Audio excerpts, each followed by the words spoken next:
Well, the way I figure it, in this business, a lot of your kind comes around. And if I kill each one that comes, eventually I should hit the jackpot sooner or later.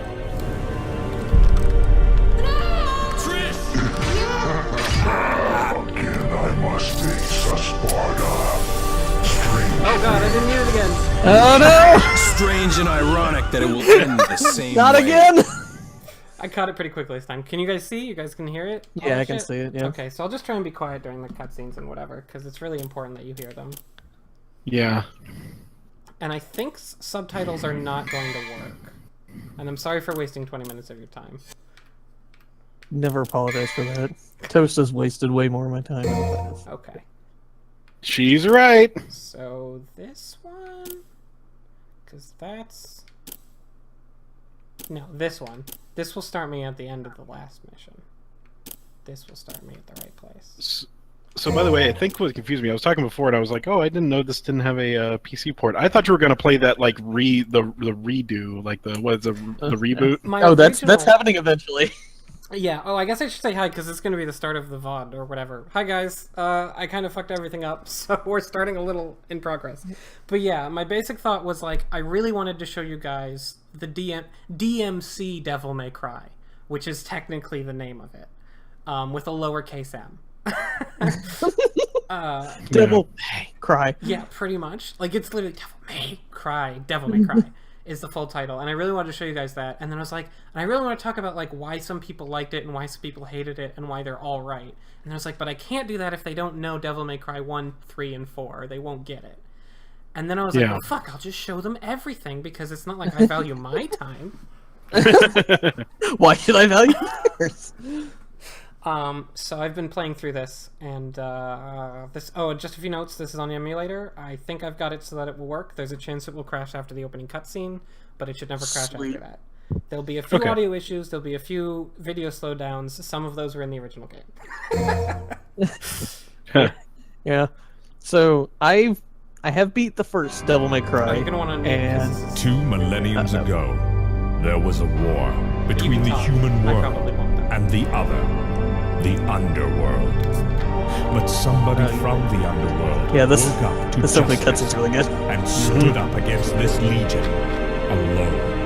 And the His font, name I love it, was unreadable. Sparta. Later, he quietly reigned the human world and continued to preserve harmony. Sparta lives in a 1990s GeoCities website. The legendary Dark Knight. It's even got the fire gif in the background. Yeah, and the dancing 90s demon. Yeah.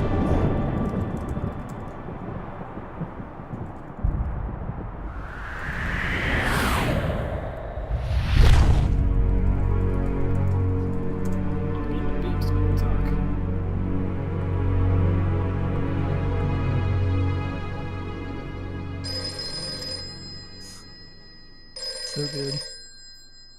People think, oh, it's just kind of over the top, not a whole lot. Sorry. You have a title. At the time, this was such an over the top. Again, no password. It's so not anymore. It only goes up from here. It really does. It's got like the dartboard with the demon sword stuck in it and stuff. Well, what do we have here? This opening cutscene. Nature calls? It's in the back. I'm being told we're a little quiet, and the game is a bit loud, so I'll adjust that after this cutscene, I think. You must be the handyman who'll take any dirty job. Am I correct? Almost. I only take special jobs. There's Trish, for anyone who names her in Marvel vs. Capcom 3. You're the man who lost a mother and a brother to evil 20 years ago. The son of the legendary Dark Knight Sparta, Mr. Dante. Take special jobs, if you know what I mean. Well, the way I figure it, in this business, a lot of your kind comes around. I'm hoping that's better. If I kill each one that comes, eventually I should hit the jackpot. I keep saying that. In that case, he's the son of the legendary Dark Knight. Oops. Sorry. Your parents. Son, are you playing Devil May Cry again? I told you those games get you so riled up. No Devil May Cry. No sugar and no double. Are you really the son of the legendary Dark No Knight platinum in Sparta? Devil. Didn't your daddy teach you how to use a sword? Sword. This is how they say hi. This is how it starts. I love it. It's so fan fiction. The plot is so fan fiction. Yeah. This is how people meet each other in fan fiction. Especially this next bit. Even as a child, I had powers. There's demonic blood. But I just had one more payment. Doesn't give a shit. You were the first one to know about my vengeance. Looks like I'm getting closer.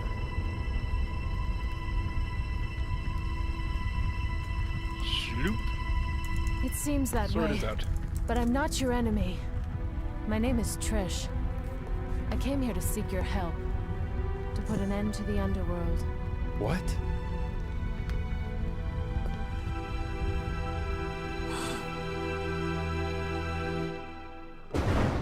So yeah, I'm not your enemy. If you're wondering, like, so why did she attack him? 20 years ago. That's how Camilla says hi to people. Every woman he's ever met, including his own mom, has thrown a His motorcycle powers at him. were sealed by Sparta. He's attempting to gain control of the human world once again. He has been preparing to open the gate on Malay Island.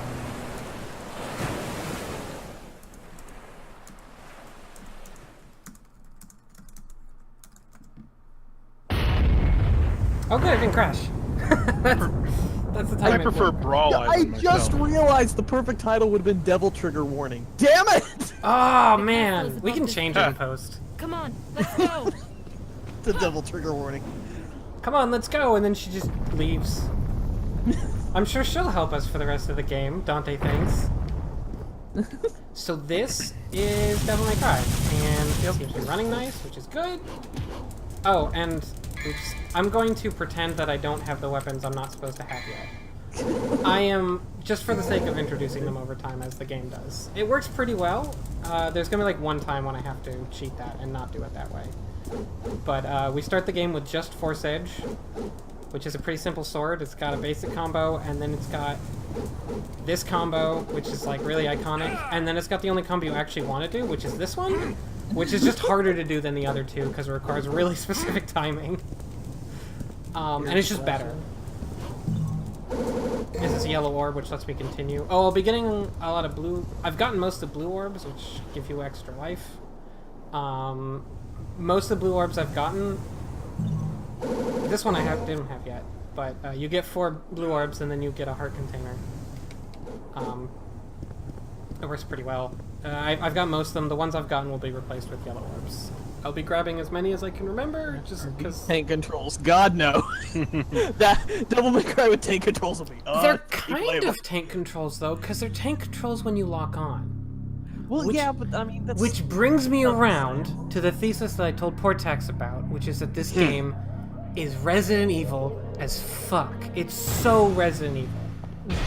Well, yeah, it was originally supposed to be Resident Evil 4, right? Right. It was the final Resident Evil 4 prototype that got made into something. There were several others. There was the one where it was like haunted castle. Yeah, that one looked cool. But there were several made that were trying to make Resident Evil more actiony, and then they were just like, fuck it, we're going to make our own thing. Yeah. The Toast, have you beaten this? I have not beaten it. The last thing I remember from playing it is the, I guess slight spoilers, but the one where he yells about Dark Souls and light and... Oh, that's like the last level almost. Really? I guess I got pretty far in it then, but I don't remember actually beating it. If you saw And that, then also... there was... Well, to be fair, if you saw that, the only thing you had left was the very hard boss fight. That's probably why I stopped. Yep. I can see Probably why I stopping. haven't... Yeah. So I played and beat this, but it was actually after I had beaten Beautiful Joe about 1 million times, so all the Devil May Cry references of Beautiful Joe were just completely lost on me. So just for reference, this is a shop. I probably won't be using them. They actually force you in this room to pick up all the red orbs your first time through. By putting in this red... You need to get 45 red orbs to open this red orb door, which is like a mechanic you'd think would show up again. But then it doesn't. It just shows up like twice more in one level, and for no reason. And then never again. Makes sense. So most people know that this game was supposed to be Resident Evil, and they can make the obvious Resident Evil connections. like spooky castle, lots of fetch puzzles. The son of the legendary Dark Knight Sparta. Right, he's in there. Throwing motorcycles at people's faces. But like, I don't know. I think it's just almost everything about it that didn't go on, that isn't like completely new. It's Resident Evil.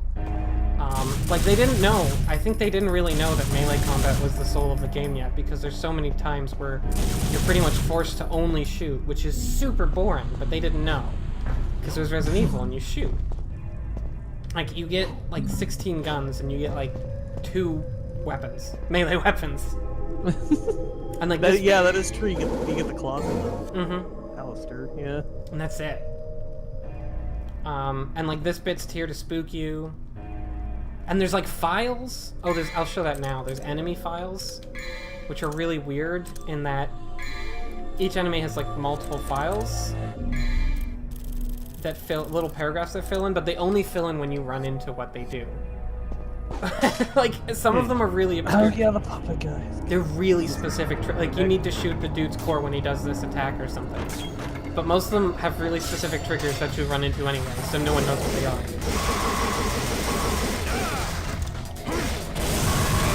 Yeah, I forgot about these guys. Which is interesting since like 90% of the game is these guys. Yeah. Less so on hard. On hard, there's a lot of re-triggered enemy placements, and I should be more careful because I'm actually going to die if I do that.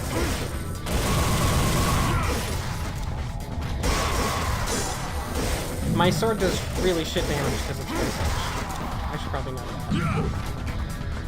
Oh, and like this dude doesn't show up until late game, but he's here now. This is Fetish. He's like the puppets, but he also shoots fire at them sometimes, and he blocks your attacks.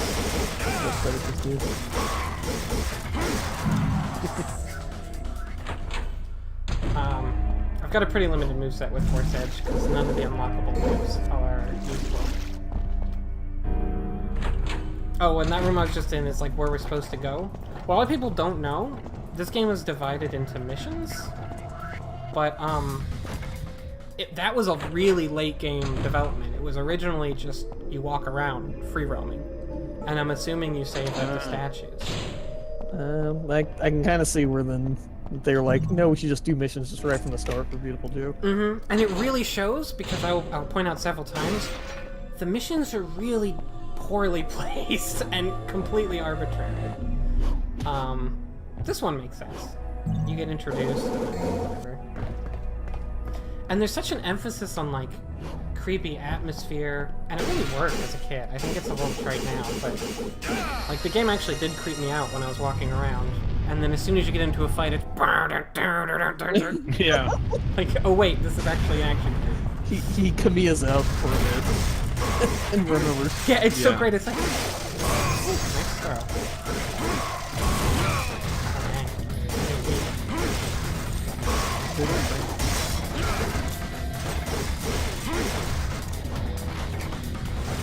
For anyone who doesn't know, Hideki Kamiya loves things to be over the top, and he is notorious for really not giving a fuck at any given time. He specifically made this game. I hope I don't play really. Oh, I don't even have a Vital Star. That's unfortunate. Hey, I'm gonna cheat. Because I have Force Edge. Fuck it. Ending stream forever. Goodbye. Invalidates your run. I'm hoping I can still play well while talking. And I don't have to stop talking every time I get into a fight. That's fine. I'll just start reading Kamiya's Twitter eventually. If that happens. That's always blocked, regardless of context. As I've said a trillion times, check my Twitter. The good news is I have about 1 million continues, so it doesn't actually matter. Yeah, Fatty Bo Fatty does. Yeah, repeat for the bajillionth time. Don't tag me in your shitty conversation or I'll block you. Yeah. I think one of my favorite Kamiya stories was when he was first developing Beautiful Joe. He showed like a little prototype of it to some kids, and the kids came back with some very negative feedback. They said like, "Oh, the art is ugly. Oh, his head's too big. I hate Sylvia. I wish she'd die. I don't want her in the game," and so on and so forth. And his takeaway from that was, these kids don't know what they're talking about. I'm gonna keep doing this anyway. These kids are too dumb to make a game. And lo and behold, I mean, he was right. He's like, these kids aren't directors. They don't know. Yep.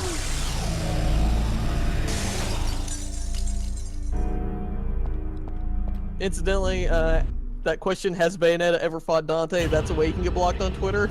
Real quick, if you wish to ask me that question. Well, there's a lot of ties between this. He intended Bayonetta as a sequel to both this game.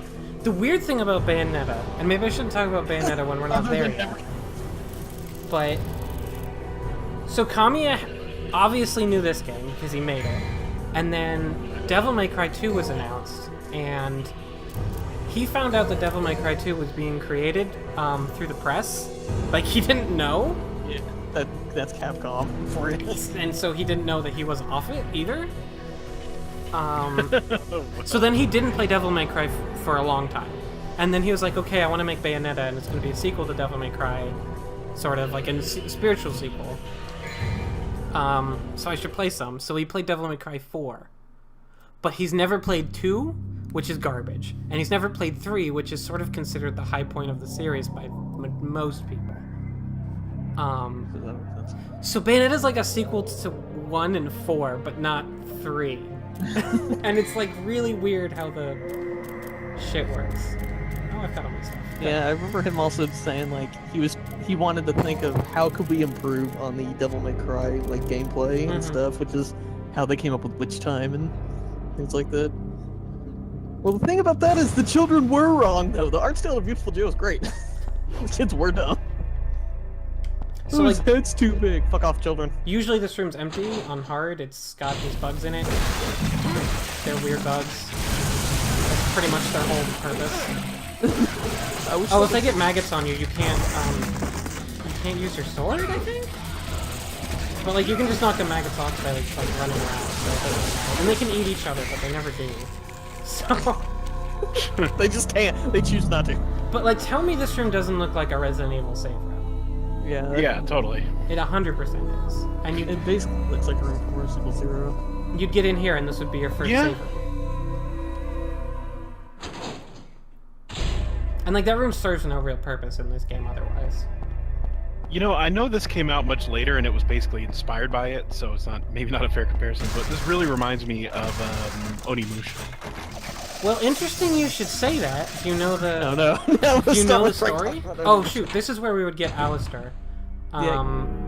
Which we won't... There's a cutscene I thought was super cool as a kid, where Dante picks up Alistair, and then, like, it impales him, and then he looks like he's dead, and he gets struck by lightning, and then he gets up and does today look like really slow sword swings with no power behind them, but at the time it was like, wow, look at this badass.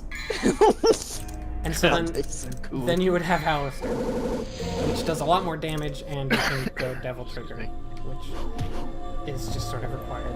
Oh, and hey, I can't show it again because I already have the shotgun, but this is where you would get the shotgun. The shotgun is like the most important thing to get. If you don't get it, there's a bunch of enemies that are really a pain to fight. There's no indication it's on this table. It's not visible. Of course not. You just have to break the table and then it's there.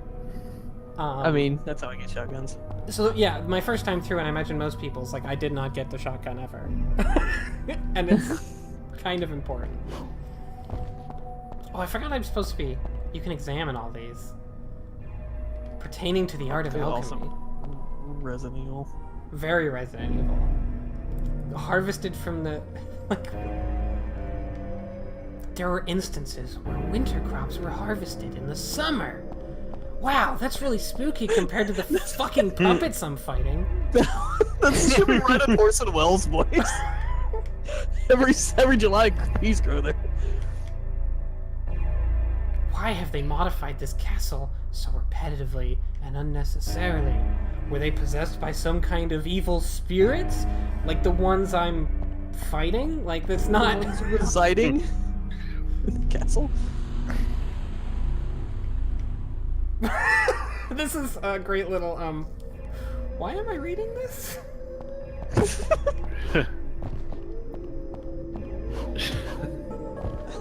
Yeah, that's great.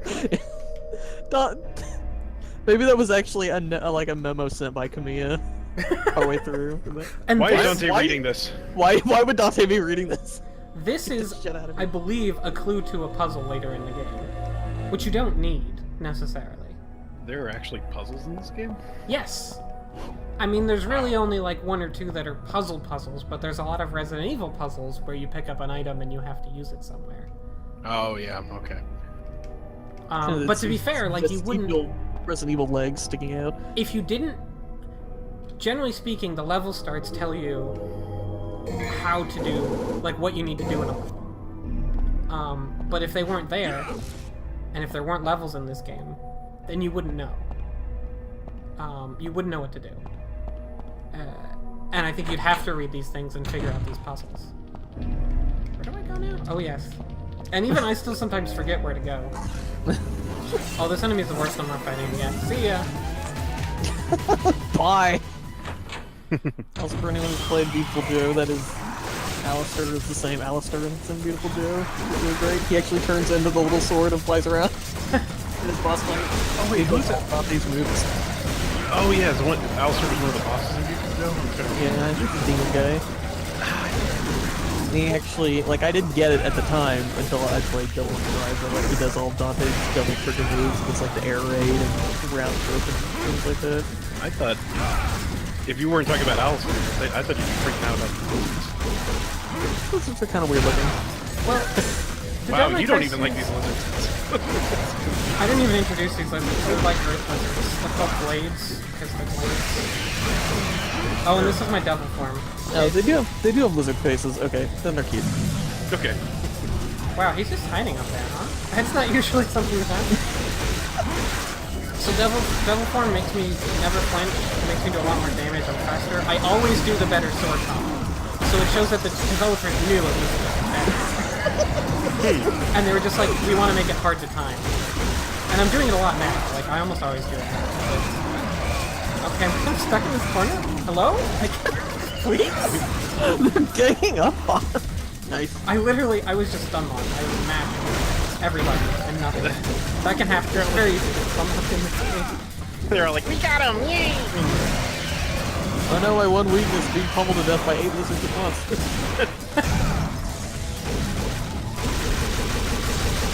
My specific phobia is finally justified. Oh, and Devil Form with Alistair also lets me do that. This is intended by the developers to be the easy way out of every fight.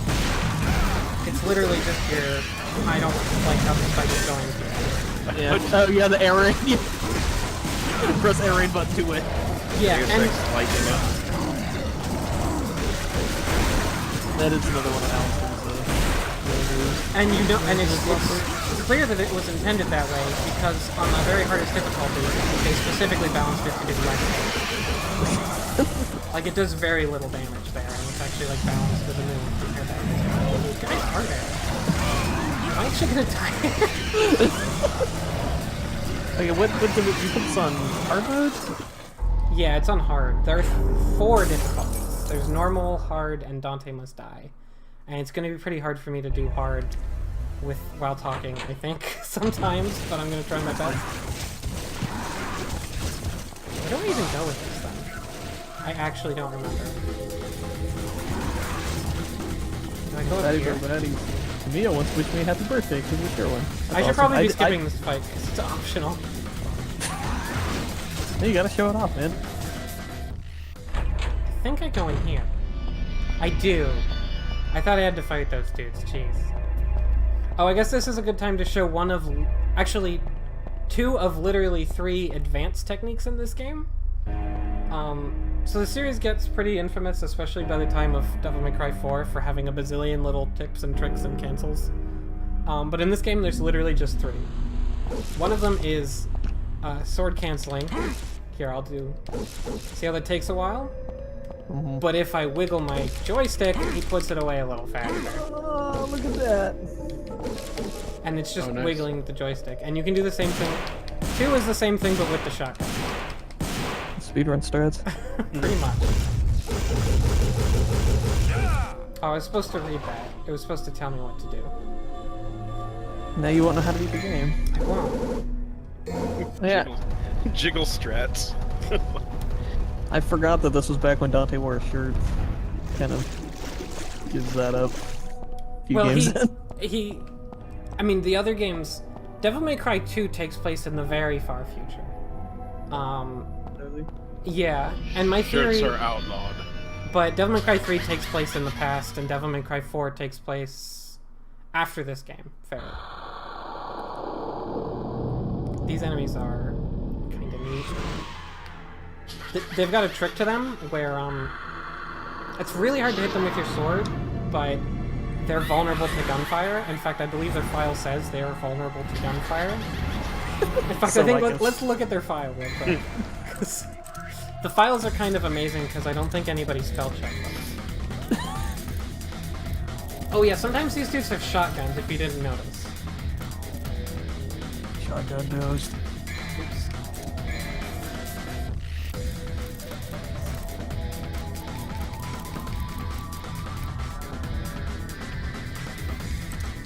Maybe they don't say it. Someone in this game says, like, they're not used to modern weaponry. Oh yes, guns are very effective against these evil spirits, since they've only fought with ancient knights who only use swords. Use your guns to blast them out of the air. They're ghosts! They're ghosts. Does that not cancel that out? So the other thing, so the mass are the only things that these dudes take damage with. Nice camera!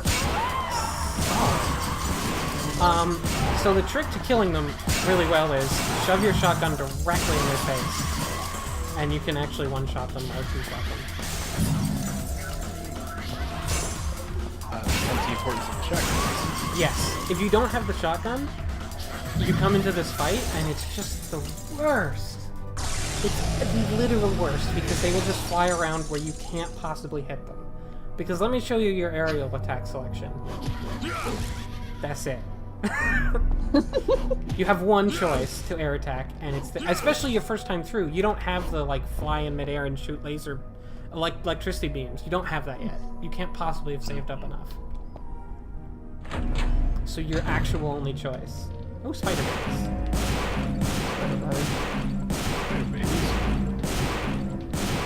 I wonder why all these spiders are going in this door. It's probably fine though. There's probably, I mean, it's probably not other spiders.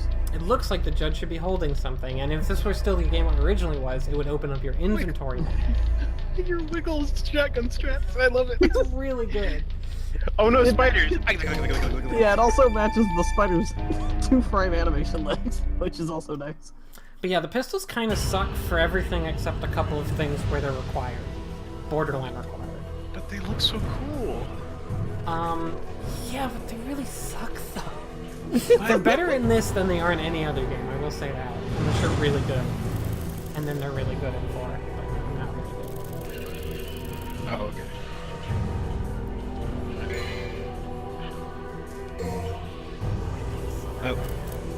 I like how they just tossed out the naming convention for Devil May Cry 4. Like Virgil and Dante, oh, you know, yeah, Dante's Inferno. And it's like, and Nero. Like, sure. I mean, yeah, okay, Nero, okay. It's kind of like how in Okamiden, like the original Okami, all the brush gods are based on the 12-year cycle of the Zodiac, and then in Okamiden they add like a whale and a penguin. And just you know, things that... the new Zodiac. The new Zodiac. Oh yeah, I didn't change the name of this stream because I wasn't expecting to stream on Beam. Oops. Stream Beam. Stream Beam. Stream Beam. Oh well. This is Metal Gear Solid Rising. I don't know if you guys know. It's the DLC. I mean... This is what the Blade Wolf DLC looks like. A lot of people wouldn't notice, I don't know, like, other than the graphics. Well, this is also it's an older one, but this is also a game that started way more serious and then got Kamia'd out. So, you know, I mean, it's the same template. But I feel like Rising didn't start serious. Rising has about 5 minutes of seriousness, and then you fight a giant robot and suplex it. Well, I mean, like, what I mean is, like, the original concept. Oh, yeah, and that's then true. it became Kamia'd out. I mean, the original concept that they brought Kamiya on to do was, like, it was originally started by someone else, and they were trying to make it more action-y, and then they brought Kamiya in. So it was already, they were trying to do a more action-y take on Resident Evil. Oh, I never talked about Onimusha. Did I? Oh yeah. Oh yeah. So, I didn't want to interrupt your flow. sorry. Yeah, I've got a lot of things that I want to talk about all at once. Naturally. That's fine. So, Crank on the head. Onimusha was deliberately an attempt to make Resident Evil, but with samurai and with a bit more focus on combat. So it's got a lot of similarities with this game, and I feel like I almost said Comcast. Capcom at the time had... Oh, that's a hidden orb cache. They're just randomly in places you have to stand in. Because, sure, why not? Why not make it harder to figure out what to do? So I think they all just sort of walked around each other's desks all the time and shared ideas, because the reason the juggle mechanic is in this game is because in Onimusha's development there was a bug where if you shot... I did hear about this. Yeah. Like, he hit an enemy up in the air, and then he was slashing out them repeatedly to keep them in the air, and Kamiya walked by and was like, oh, that's really cool, what a cool mechanic, and they're like, oh, it's a bug, we're gonna fix it. But then Kamiya was like, but what if I did that but with guns, though? His eyes just go wide and it just completely changes his whole life, because every game he makes has it. And so that was sort of the core concept of this game, was hit a dude up in the air with your sword and then juggle them with your pistols. And everything from this game came from that. So this game has very close ties to Onimusha, which has very close ties to Resident Evil, and both Onimusha and this game are versions of Resident Evil. And I just feel like there was sort of a weird... Everybody was making the same game atmosphere at Capcom at the time, because they were also trying to make like 4 different versions of Resident Evil, and then they eventually made Resident Evil 4, which is a lot like this game. Yeah.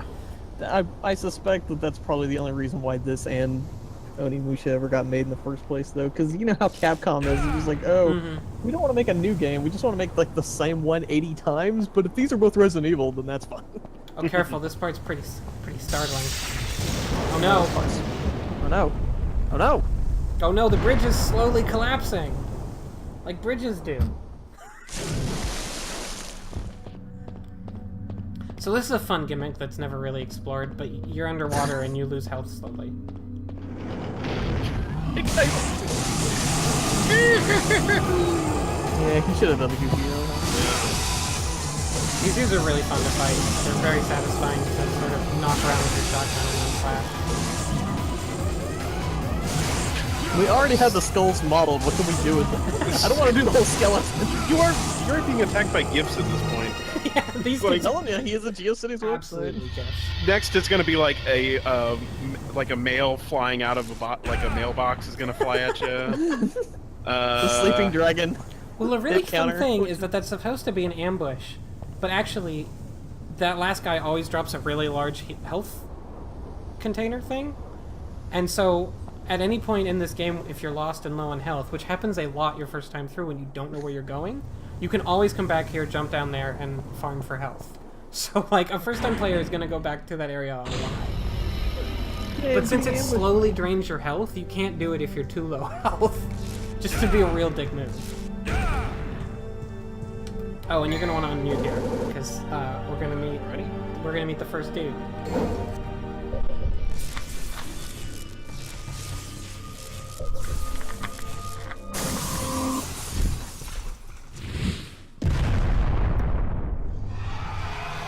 This guy's pretty good.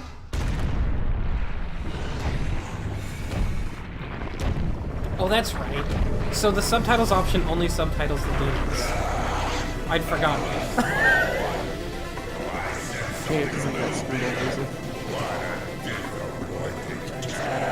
What a big surprise. I hope for your sake you got something inside that the big spider's body made out of of yours. lava. Like most spiders. A lot of people don't know that, but most spiders underneath are made of lava. It's true. So I shouldn't squish him.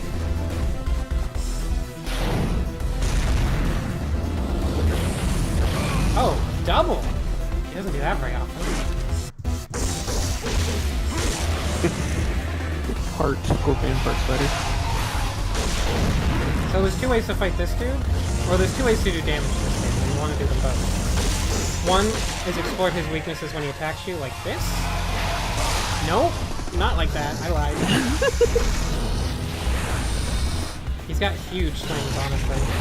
I actually think this fight is harder than the second one because the camera can get really garbage on you. It's a little cooler. Ooh. And the other way is to shoot him up top. Which is the safer way, but it generally does less damage. Oh, yeah, He does sort of have a critical spot if you get right on him, which I'm not going to be able to hit because it's a random. But if you get right on him, you can hit his sort of abdomen and just wail away at it. But usually you just fall off and get knocked down.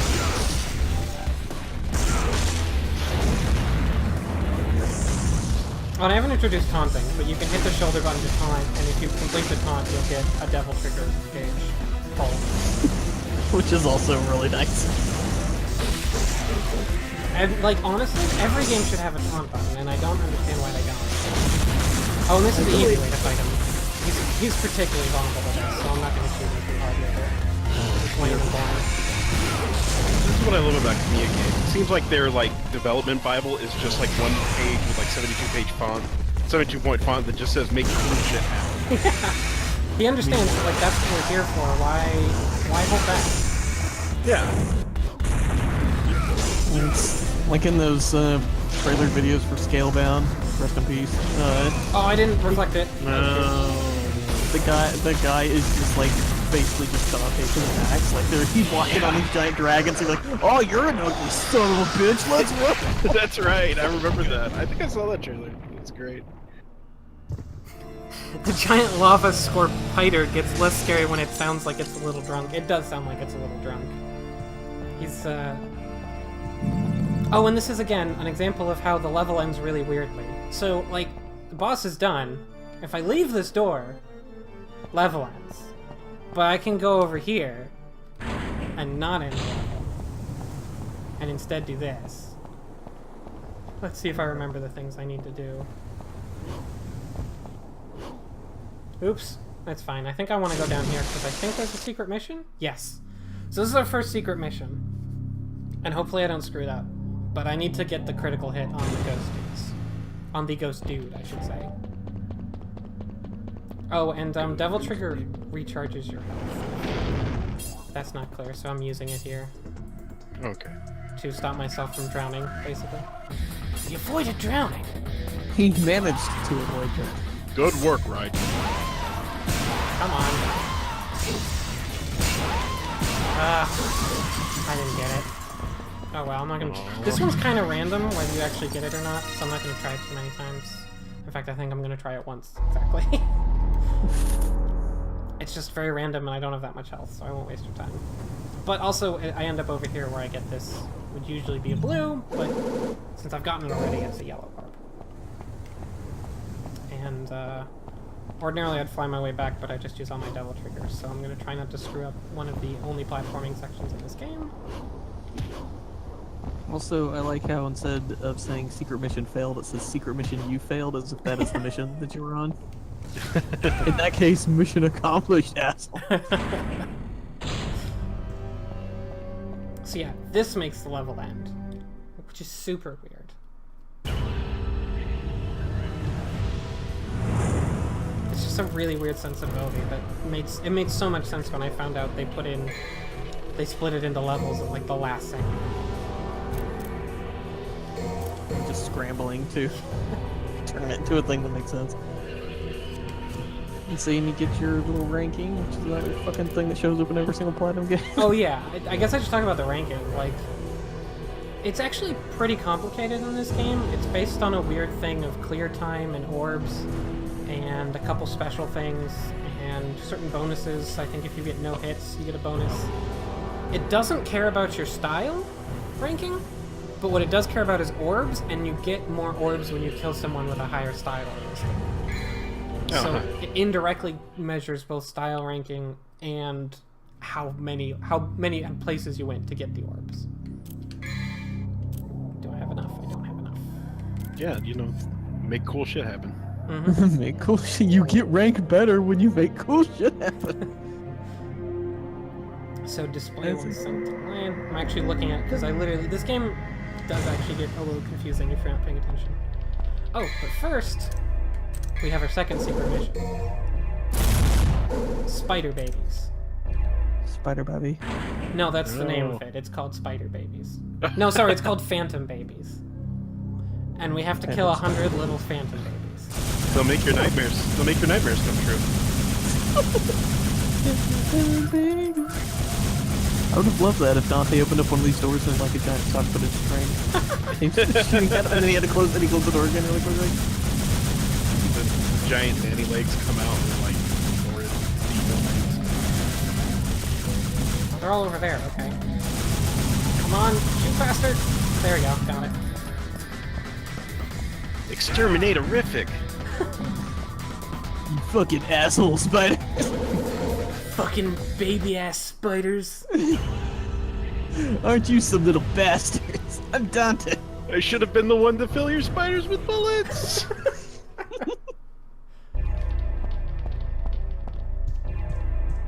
Let's see what spawns I get. There's a few places in this game that have random... Oh no, that's right. There's this dude. He comes right at you again, and you're supposed to run down this corridor and shit. Oh shit, I don't have any, Hold on. I'm gonna cheat here because I want to show something. I'm using a Devil Star, which gives me full double trigger. Not full. Whoa, dang. So, usually this attack goes right through people. It's called Portaxx. But this dude can't be gone through, so you can just do this. And swing. Like, you're kind of not supposed to do that, but... Spin. So victory rotations. He's doing victory rotations. Vortex is usually it actually does like the most damage of any move, I think, but you generally do once or twice, if at all, and then you fly right past them. But you can't get through that dude, so... when he's doing that, you can't go through him.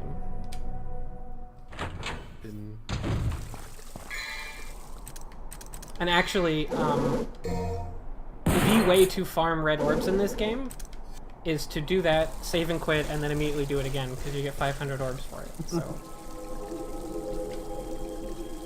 It will not allow one to get any closer.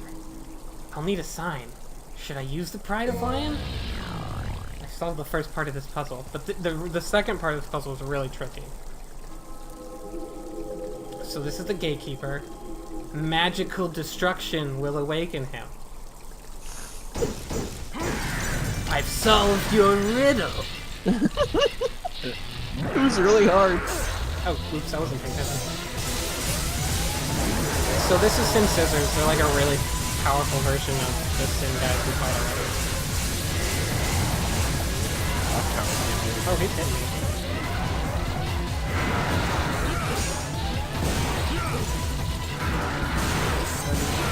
Hello, lightning! Air raid the video game.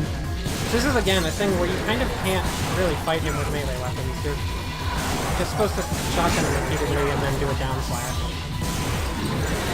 Like, it's one of the better enemies you have to fight with guns, but it's still an enemy you have to fight with guns. Oh, dang.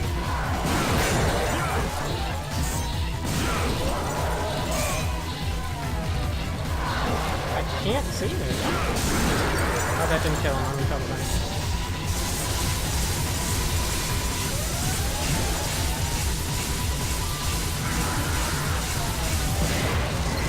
He's gonna kill me. That's unfortunate. It's not good. No, I think on harder fights I might have to really pay attention, actually. Usually you would fight your first shadow, this guy. Right in this fight, and he would come out of the lion. But, you don't fight him here. Since you're not streaming to your Twitch, I'm just gonna still have to put the RPG dead emote in the Twitch chat where no one will see it.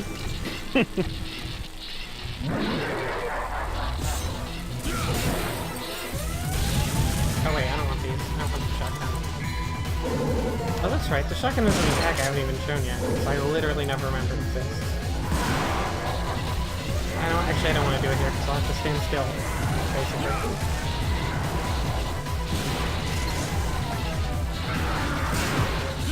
Also, it should be noted that if you target and hit left or right and then jump, you'll do a roll, and it makes you completely invincible to, as far as I know, everything.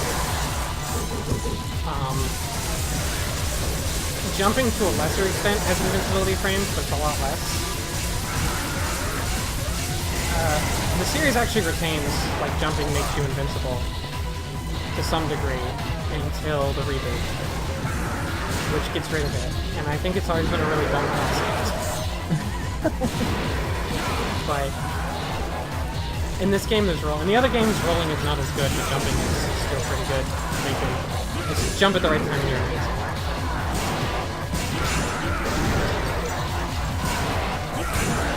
I didn't get him.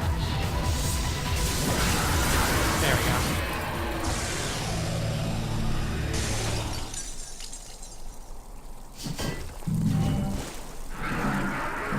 Oh, and all the Sin guys will laugh for a while after you kill them. Well, it is pretty funny. And it should be noted just how... Something that sucks about this series 100% is jumping. Jumping sucks so fucking much in this game, and I hate it. And it's bad in the other games.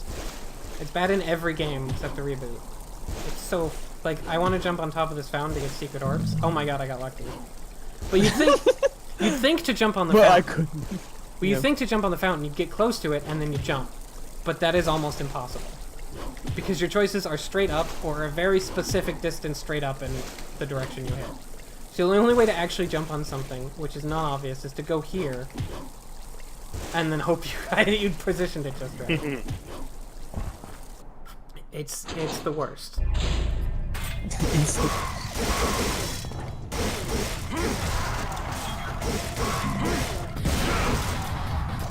Oh, can I do the shotgun cancel here? This isn't a great place to shoot.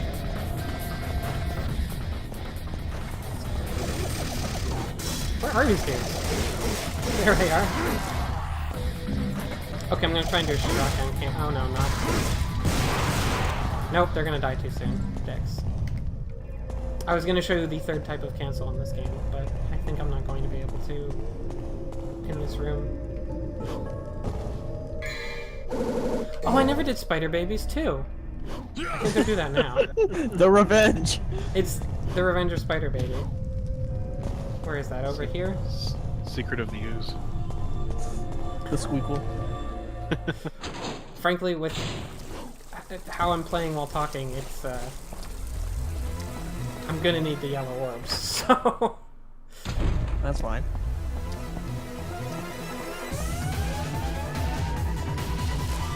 Oh, in case it's not obvious, the stinger move there, that's forward and attack, it's far and away the fastest way to go places. So yeah, for some reason, the special mission has a sequel. But this time you can't use any weapons. So you just have to do this. You have to kick them.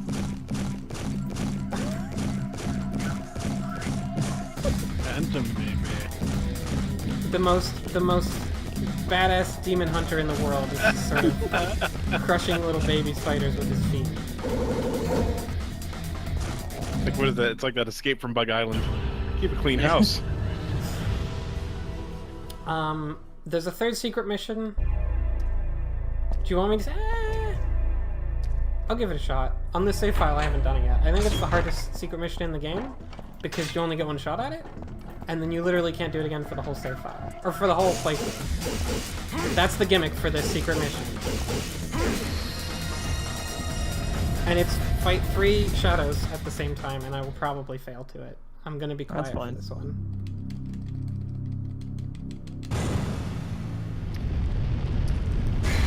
So the thing about these dudes is they're awful until you realize you have to use something called zone. If you use any other gun on them, if you hit them, they'll hit you back with magical energy. That will almost always automatically hit you. So what you actually want to do is use gunfire to make them expose their core, and then kill them once their core is exposed. Like Ah, shit. Kitties. No, don't target that one, you stupid fuck! No, okay, so I totally wasted my chance to hit that dude in his core. Oops. You got this, buddy. You got this. We'll recommend coming.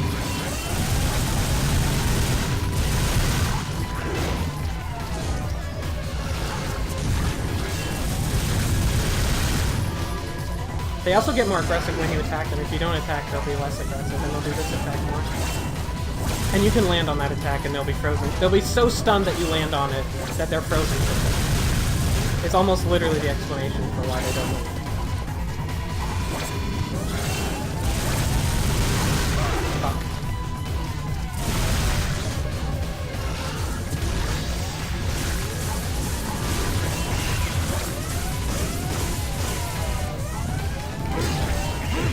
I didn't get him. I did some damage. The thing about fighting two of these dudes at once is they really protect each other. What the fuck is up?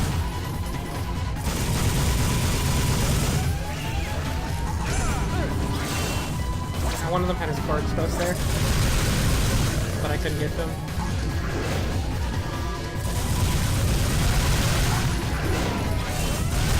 You like the switch. Yeah, I bet you say that to all the ladies. Well, it always works. Okay, there we go. Got him.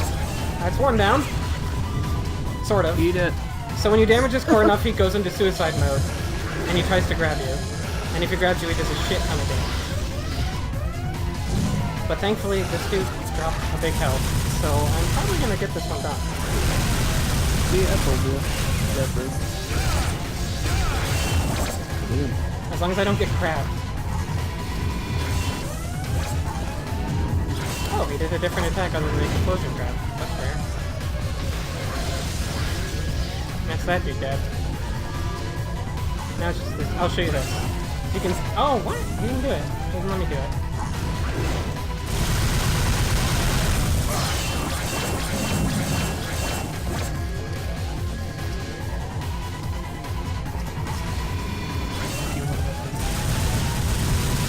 So yeah, you can stand on it, and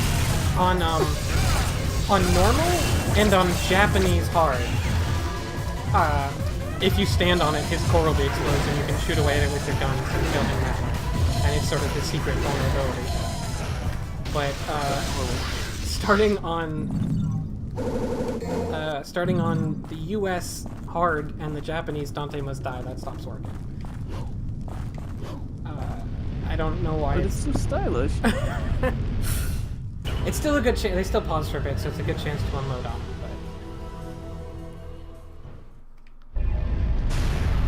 But okay, that's done with.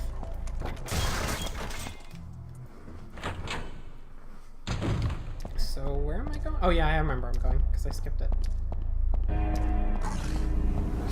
Ow! Nice, solid camera work. So the original idea behind this game, when it was still a Resident Evil game, was not just that they were going to make Resident Evil more action-y, although it was part of it, but oops, nice hit. But it was also that they were going to redo the camera so that it could sweep, like this one is right now. In order so that they could have more sweeping action. That was the basic concept of the game. We're going to make a game where the camera is much more sweeping so that we can have a more action-y Resident Evil. This camera fucking sucks. It's garbage, and a huge part of getting good at this game is learning to understand when an enemy is doing something off screen, because you can't see it. And the camera boss is just the most powerful demon. It's the hardest boss in the game. Oh, if this is the text I think it is, I really like it. As if it's trying to suck me inside. Oh no, this isn't the one. There's the light. There are documents here that were probably used for diplomacy with the neighboring countries. Because Dante's a scholar, I guess. No, it said literally on the document, this is for diplomacy purposes. Often I don't want to give... Oh, sorry. No, go. You guys should talk as much as you can around me. I was just gonna say, I just want a gif of Dante like shooting a bunch of books, like juggling a bunch of books in the air, and just underneath is flashing, like studying underneath. Oh, this is a good place to show the weird movement mechanics too. So if you go next to one of many things and don't hit a direction but hit jump, you'll do like an automatic movement like this, or a drop down like this. and it's really weird and arbitrary when that does not work. And honestly, like, it's not clear that you need to not be hitting the control stick to make it work, so there's a lot of points where there's a pain in the butt jump, but you can do it with that. Pain in the butt jump. Oh, so I picked up the death sentence, which was cleverly hidden off screen at the top of this. You saw me jump over to it. Like, it's so dumb that you just can't see it unless you're at, like, the right camera spot. But I really like this one because Dante looks like, oops, I fucking dropped it. My beam page just went down. Did it? Just on my end. I think that's just my laptop being terrible. Okay. Yeah, I still see it. Good. Oh, melancholy soul. That raises me sad. That is one sad marble. I fucking love this cutscene too. Oh, cutscene. You don't really need to unmute for this one. Nobody says anything. Although, if you want to hear the good music.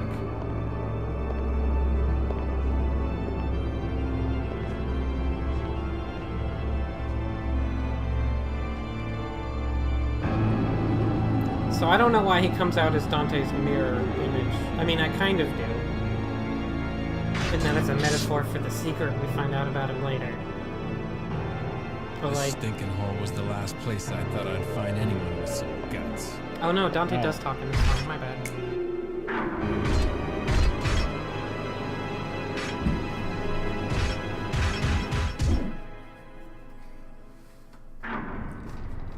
So, a really fun thing is that there is a subtitles option, but it, only works for the demons in the game. It only subtitles the demons.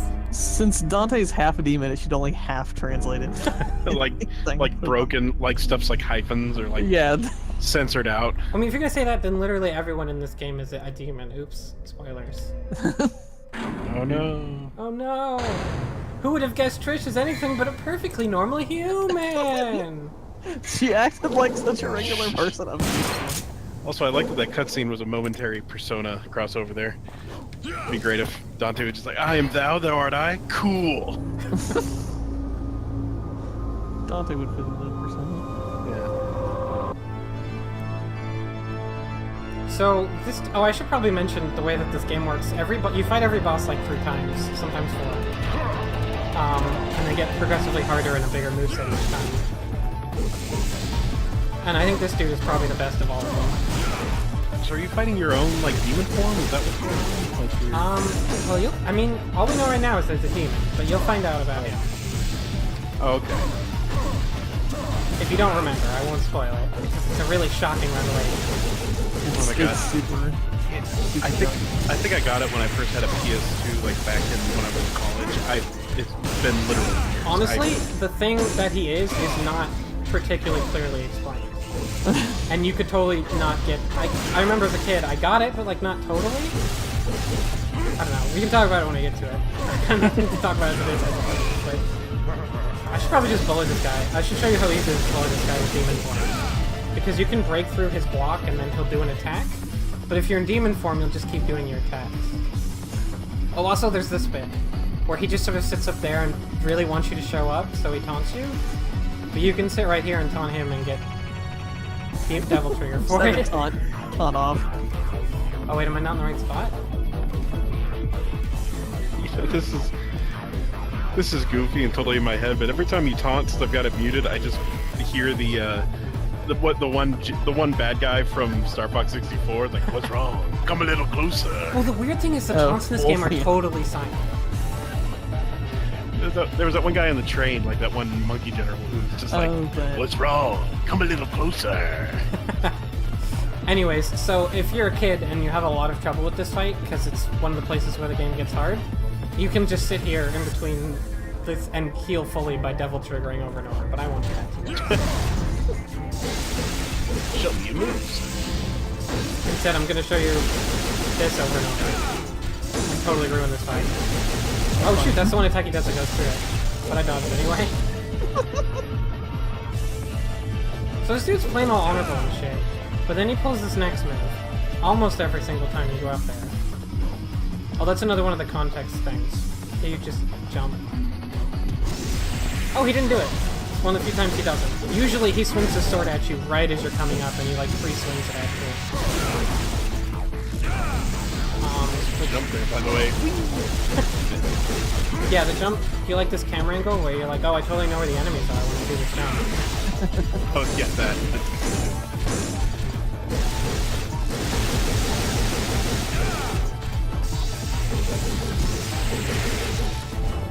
Oh, and pretty much every fireball in this game can be reflected if you do it right. Which I'm not. Oops. Okay, I won't do it then.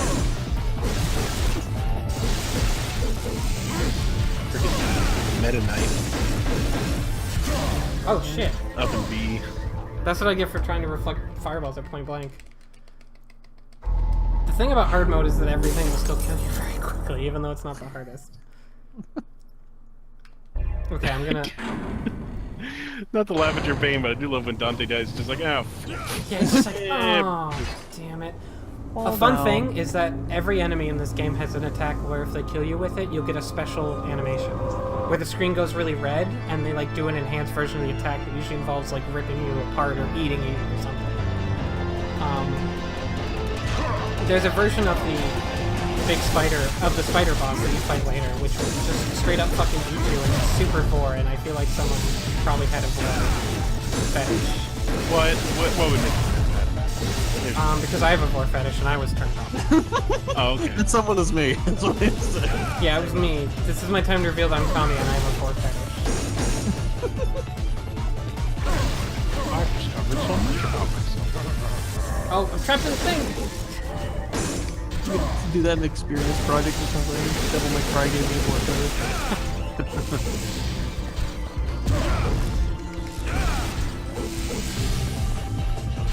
You know, during the cutscenes, all I can think about is like how back in the day, like Dante's hair was like probably like, oh man, look at you can see individual strands, it's so amazing. And now you look at it and it's like that actually kind of looks kind of crappy. It is. This game looked a lot better than the games. Like both technologically, it looked very good. Yeah, no, it doesn't look bad even. It's just funny how like stuff that's like, yeah. It's got a consistent look to it, which really helps with the age level. Yeah. But it's kind of a general thing with the stuff back in the day.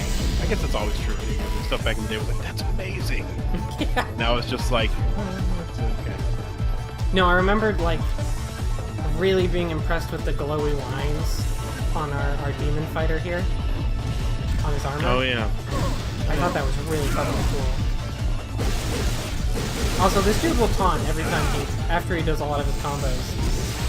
Even if he misses, he's just like, look how cool I am. Is he gonna do it? He's not gonna do it. I'm so anime, it hurts. Damn it. Okay, I'm not gonna try it again. Can I talk a little about what kind of reminded me of this and No. comparing this to Onimusha or okay. Yes, you can. I will allow it. I don't want to distract you because you're No, you guys can talk. I don't. Serious time is only for me, not talking. I can totally listen to you guys. That doesn't distract me. Although you're gonna want to watch this really cool fight scene. You might want to unmute. Oh, yeah, I think.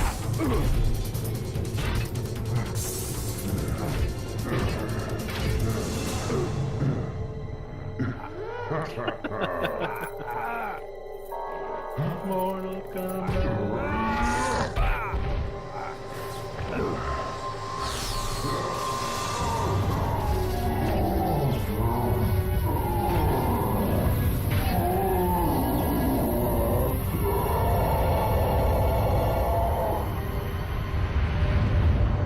Oh, that amulet's so tacky. Can't believe you're wearing it! So, I don't actually think I have that amulet in my inventory, but ordinarily, my first playthrough I would. And it's just an amulet that was given to Dante by his mother. I think. Huh. She was a human woman. Is, I think, the description of it? Something like that. Back. But yeah, both the kind of look of this and also the feel of like, you know, the more kind of like horror trappings, but in a more actiony game. Reminded me a lot of when I played Onimusha way back in the day. But Onimusha was, even with the actiony stuff, was still very serious. And this is just like, oh, this kind of looks and feels like Onimusha, and then it's like guns and swords, whee! And it's just like, oh, okay, this is a tone change. Yeah. And Onimusha's very slow. Like, it's very Resident... Even though it has good combat, which Resident Evil doesn't, it's still very Resident Evil. Yeah. I think about it. I should play Onimusha. I really like that game. I considered starting with it in this series, but then I decided I didn't really want to play that bad. Oh, anyways, so the gimmick with this one is I have the Timeless Soul. Or, sorry, the Melancholy Soul is charged up because... I don't remember why. It just sort of is. And, but it's on a timer. And if I run out of time, I actually get an alternate version of this mission where I have to go charge it up. Which I'm going to try and avoid, and I probably will.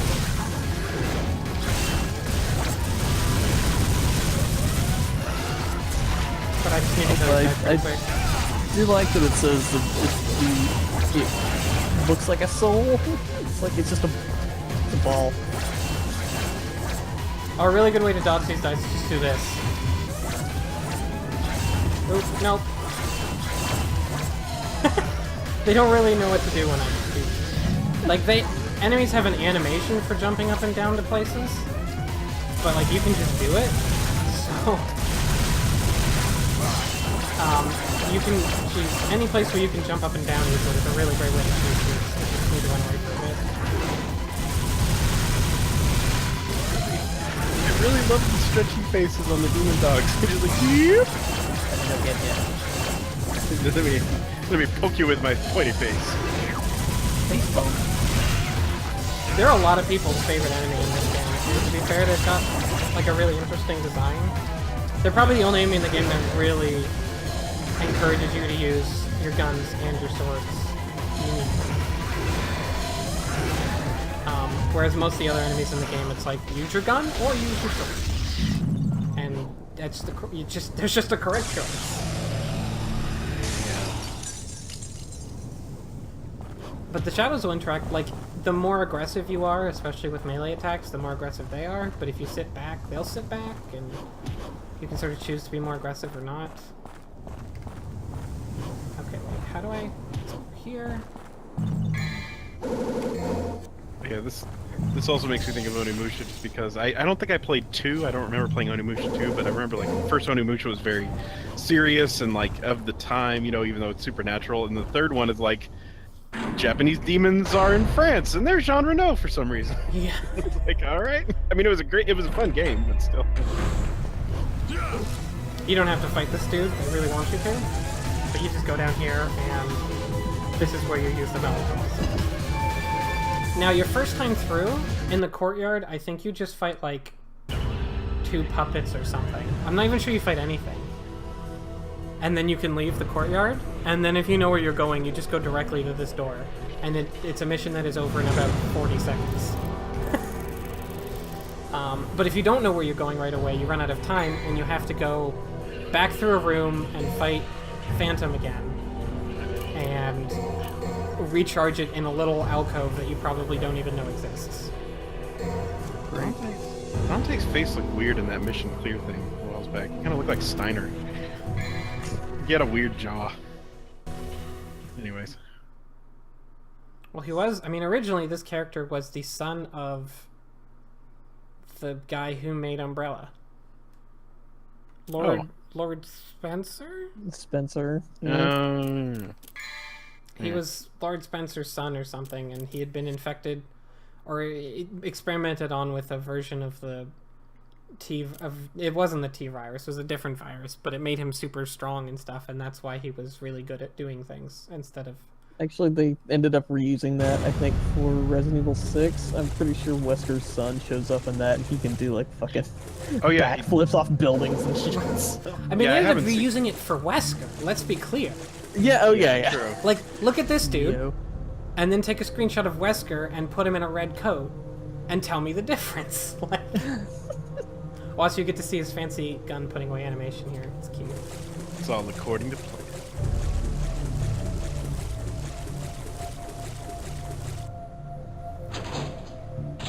guys are pretty far behind. I don't think I'm streaming with FTL. Oh well. Yeah, it's a little bit behind.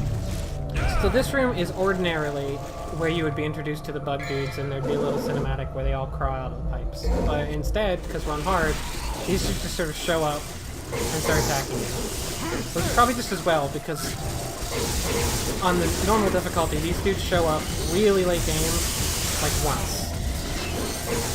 And like, you know, they show up in like 2 rooms, and one of them is skippable. Kung Fu demons. Yeah, they use your moveset against you when they're human form. The bat move does not use your moveset. Fighting polygon team.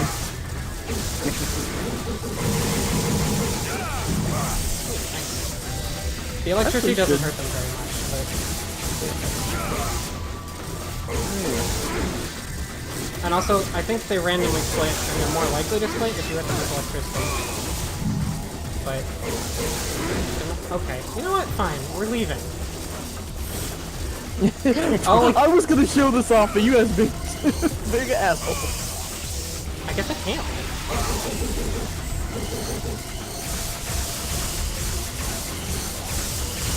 Man, I might have to switch the other weapon if I just keep splitting like this. I was hoping to avoid that, but it's kind of being worse. I jumped into it. Oh, he killed his friends. There we go. Natty Po Batty says, I wish the bat had Dante's moveset. That would be great. That'd be like those model swap Smash Brothers videos. Me too. Like each of the bat wings has a gun in it. Like I would play that game. I would play that and game. there's like a sword in its mouth. Gun bat. Like friggin' Zoro. Fuck off, Sonic the Hedgehog. We got gun bat. In the work. It's the gritty reboot of Arrow the Are we sure that Rouge the Bat didn't have a gun in Shadow the Hedgehog, though? I don't count her as a bat, though. She's kind of a human woman with a giant bobblehead. She's kind of just a nightmare. That too. Oh, also, that statue I just hit is another thing that recurs in the rest of the series. It's just, you do combos on it and it gives you red orbs the more you hit it. Just like DuckTales. Just like DuckTales? You heard me. I mean, I think I did, but you said just like DuckTales, so I'm assuming I must have misheard you, because that's nonsense. Do you mean like, well, do you mean like the things you hit and you keep getting gems on them on DuckTales? Yeah, I was gonna say in that, and also in remastered, you go to the statue that originally you paid in the Nintendo game, and it will give you gems. Yeah. Just like DuckTales. Just like DuckTales. Just like Bart. Ooh. Tip to tip. This game's just like DuckTales. I mean, Dante has a lot of similarities with Scrooge McDuck. I mean, they should have included this in that Disney Afternoon bundle. They got white He's hair. got the pogo jump. He's got... Yeah, he's got the red clothes, the white hair. I mean, just like DuckTales. I would play a platinum game where it was Scrooge McDuck kicking everything's ass. Honestly. DuckTales Revengeance. Oh, and this is where Revengeance. ordinarily we get introduced to this dude. And he does this goofy ass laugh. Shaking and jiggling.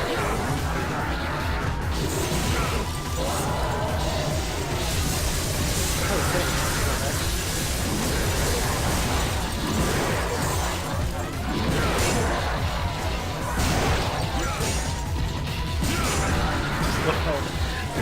These enemies are like things found in Clive Barker's wastebasket. I don't know, it's a skull and it's got scissors and it's a ghost, I guess? I don't know. Yeah, it's so easy to take for granted now, but even at the time, I was like, this is really weird. Like, why am I fighting ghosts and puppets and lizards? Like, I mean, they're not badly designed. They're just kind of like, yeah, it's just kind of like, sure. like, these are all, I guess it's just every type of ghost and demon. Like, it's Ghostbusters or something. Yeah, it's every type of ghost and demon. Scissors, skull, lizard. Yeah, sure.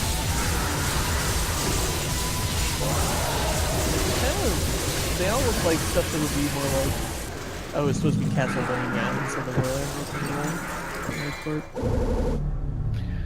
Yeah, Devil May Cry is the 3D Castlevania, really. I mean, it's... Any I would other say 3D it's the Castlevania 3D... was kind of eh. I think that stylish action games are the outgrowth of old beat 'em up games. Yeah. More than anything. Yeah, I suppose so.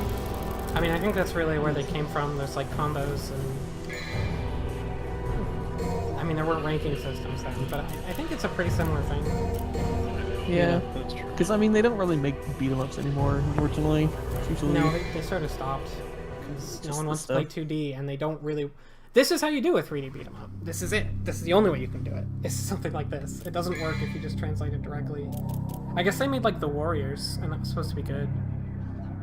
Oh yeah, I heard Is it that was supposed to be good. good? Yeah, I supposed to heard be it was quite actually good. really good. And then there was like one other thing which was good in a 3D beat 'em up, but like mostly they're not great. Like There's God Hand. I didn't get too far in it, but what I played in it, I really liked. yeah, God Hand is like more beat 'em up than most character action games, but it's also character action games, so it's still, I think my point stands. Oh, so the gimmick for this level is I have the guiding light, and it's slowly draining my health, as you can see up there. And that's the gimmick. And this gimmick returns for every Devil May Cry ever. There's always a level where your health drains, except for 2, because 2 doesn't count. This dude just doesn't exist. Well, basically anytime I say this is in every Devil May Cry or for the rest of the games, I'm just excluding 2 in my head and you should too. Okay. It's really just a bad game, and it doesn't have anything to do with the rest of them, basically. It's just super drab and boring, and like the moveset is somehow even more limited than this one. And all the bosses are just sit still and hold shoot for like 20 minutes. And that's just how you do it. Oh, It sounds exciting, though. It's really bad. And the Spider Demon is like Ultros in Final Fantasy VI. Oh, this is the one time I'm gonna switch to Ifrit before I'm supposed to get it, because these dudes are just not designed to be fought without Ifrit. So just ignore this pit. I'm not doing this. This didn't happen. Jack, you keep the secret? I'm judging you. They literally, those guys are only, they're like vulnerable to fire, which the game decided to mean that if you attack them with anything but the Ifrit gloves, they usually don't flinch. And they'll just hit you, and it's miserable, and I don't know that there's a good way to fight them, other than switching to Ifrit. And the game never throws one at you before Ifrit, before you have Ifrit, so.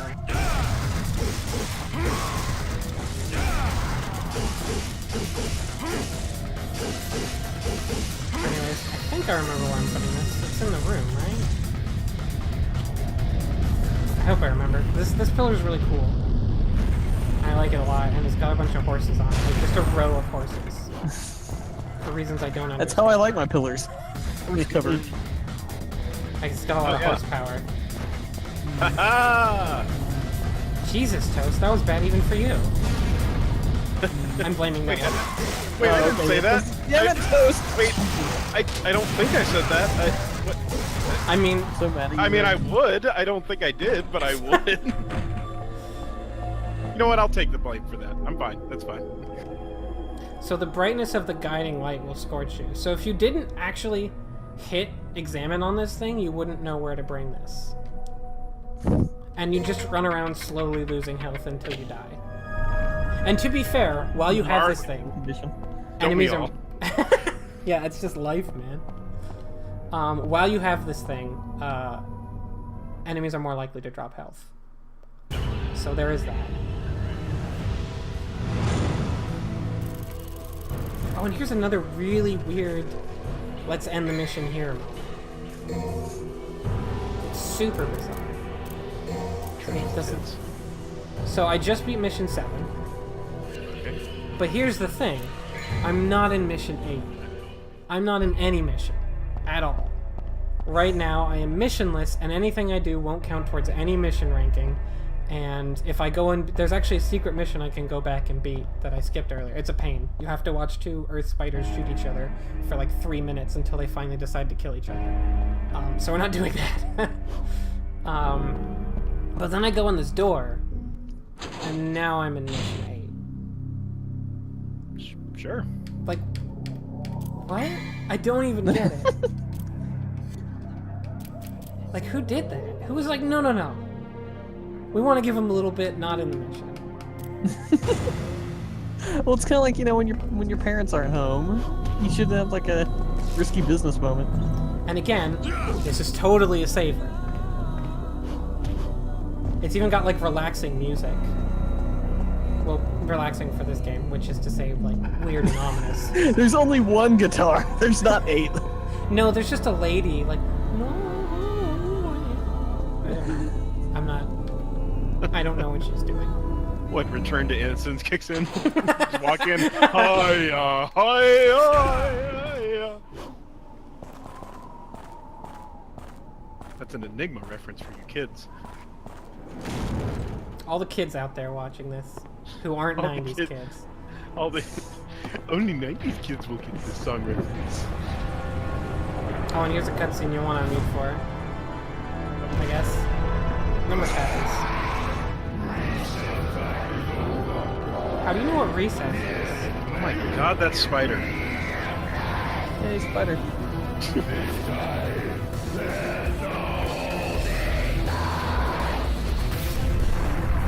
Finally! I was getting tired of playing your childish games.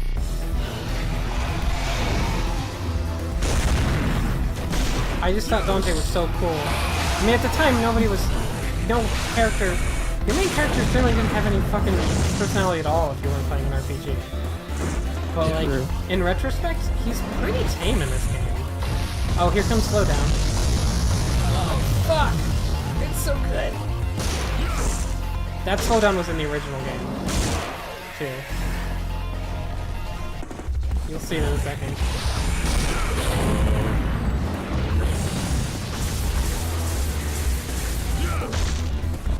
You know what I will say I do like about Dante, even as cheesy as he is, like, it seems like so many characters like this and like different stuff are so whiny, and I do like it that he's just like, yeah, let's fucking do this, I'll kill you fucking Spider, this is awesome. Yeah, that was a really, like, generally speaking, if you were an action hero in a video game at this time, you had two things. You were either nothing at all, and you probably didn't even talk, or you were whiny as fuck, and just sort of obnoxious and really dark. But, like, this dude, like, Dante looks like he should be dark and, like, broody. Yeah. Cloud-esque. Or maybe Squall-esque would be better. But he's not. He's like... Yeah, he basically... I mean, he literally looks like Vincent Valentine. But he's not at all. He's, like... And the thing about this game is everybody else in this game is. Like, this demon really wants you to take him seriously. And is really pissed that Dante isn't. And it was super refreshing. And now it's like the norm. Like, we expect our games to be fun. And to understand that they're fun. But at the time, developers are like, well, I don't know. Should our heroes know that they're in a fun game? No, they should probably think they're... take the game seriously. Yeah. They should probably think they're being tortured. That's what kids like, right? That's what video games are about. I've read once in a book. Yeah, you really hit on it there with like how he looks like in his character. It's like it should be like the brooding, dark, Vincent Valentine type, but it's like he turns into a demon that's a reflection of his soul. And that demon's fucking rad and he shoots lightning. Yeah! Look what I can do! And like, you missed it, but the Alistair scene, it's like, oh, he gets impaled by a... That's the moment where you knew the game was... Oh, wait, I want to talk to this, because this is pretty rad, actually. Fuck yeah. That's still cool. These effects are still cool.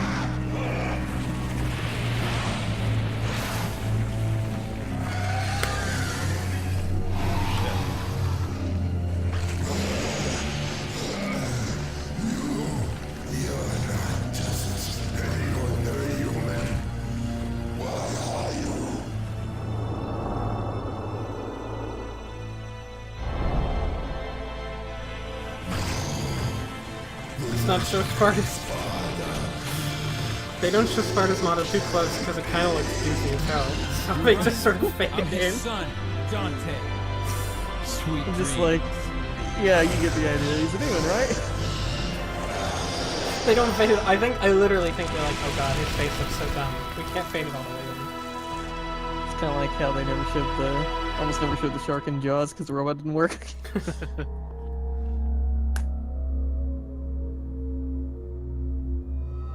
Mysterious. Defeated the Phantom. Incredible power.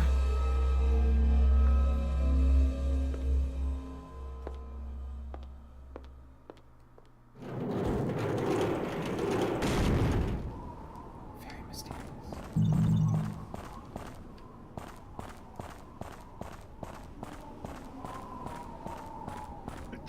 Church's design. Yeah. He defeated the Phantom. Incredible power. Oh well, time for my shift in Coyote Ugly.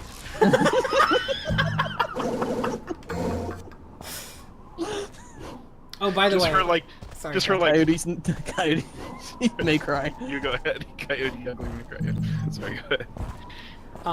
So the blue orb that's up there, you can see it from here. I mean, you can't see now because I got it. But if you don't know that you can force yourself to do a long jump by stingering into the edge like this, like if you stinger into an edge, you automatically force that long jump animation. But if you don't know that, then you'll spend the entire time jumping on this horse's head and trying to jump up there for like 15 minutes. And in fact, when I came back to this game to play it again, I did that again. And I was like, how do I get up? Because you can jump high enough to get there.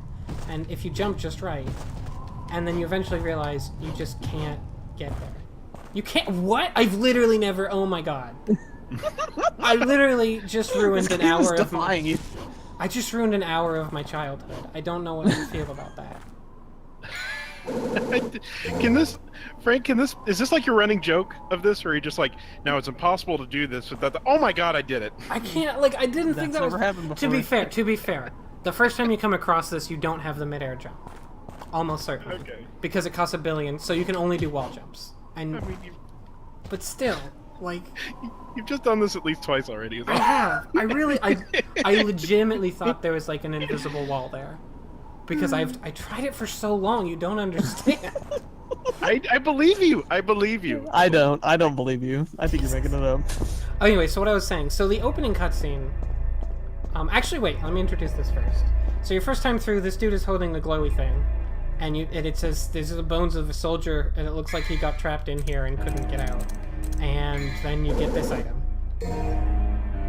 Which is, ridiculously good. There's a lot of times where I use it, like, especially on normal playthrough, like, it's just absurd.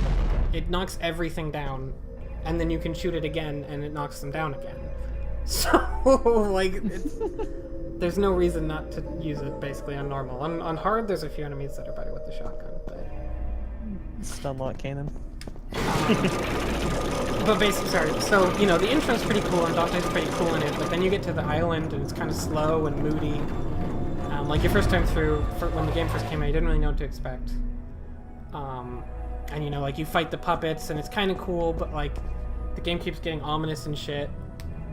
And then you go find Alistair, and it stabs you, and you fall over, and you're all bloody. And that's the point, I remember as a kid being like, okay, this is where, like, he's gonna be all tortured and shit. Because he just literally gets impaled, and then, like, painfully stands up, and walks away from it slowly, like, step by step. And I'm like...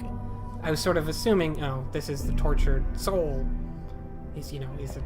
But then, like, he takes, like, 3 steps away, and all of a sudden, he whips around, grabs it by the handle, and starts swinging it around and, like, slicing glass in slow motion. Yeah. And that's when I'm like, oh! Like, he's just really cool. Like, there's no... Like, he just got impaled and stood up, but he's a demon, so he doesn't give a shit. Like... Yeah, sure. Yeah, I think so. And, like, I think that's the point where... That's why that scene is so cool, even though... Like, now, I kind of wish I'd gotten a YouTube video open to show you guys. I don't know if you remember, but, like, it's just, like, now it looks kind of goofy and not that different. But at the time, it's like, wow, that 100% sold me. Achilles Healer's watching. Oh, yeah. Now the only person he can exceed from now is this well. He keeps doing awful things. Yeah. So we've just finished the first sort of arc of the game. Our goal for this whole section, and if you pretend like there were no individual broken up levels, we would have just been wandering around this castle area for a while, and then this is sort of the choke point leading us into the new hub.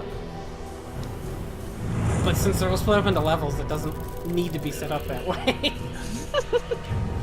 But it's totally, like, if you removed all the levels, that would work.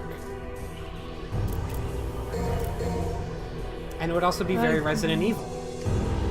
To have, like, to have a thing that you want to get through relatively early, but you have to go through a million things to find the special key for it. And then you go into the next, like, main area. I mean, that's the first one. That's the mansion, basically. Although it doesn't show you where you want to go next right away, but... No, it doesn't. That game is for silly people.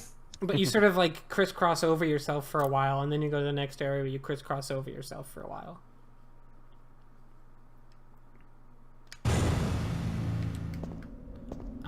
Oh, I can show you the third of 4 advanced techniques. Well, let me cross the bridge first. Wait, what mission are we on? Achilles, have you played this game? Or Have you played this game, Heelys? I think you have. I feel like it's been mentioned. What mission am I on? Okay, yeah, new strength. This is where I get Ifrit. So I'm gonna pretend to get Ifrit, because whatever. There's a message carved in the circle.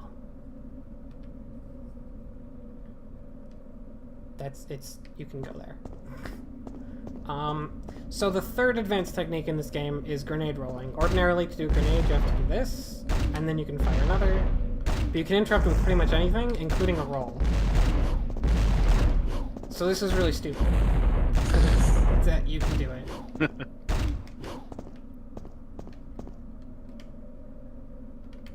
seems to be a story. Destiny awaits somewhere deep in... Wait a minute. There's a message carved in the stone. I'll wait till you guys catch up, I guess.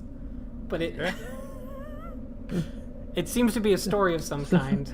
Destiny awaits That's somewhere. quite a story. It's a hell of a story, Dante. That's the Cliff's notes. It was written by Hemingway. It's just master of minimalism. Yeah, very... Demon shoes, never worn.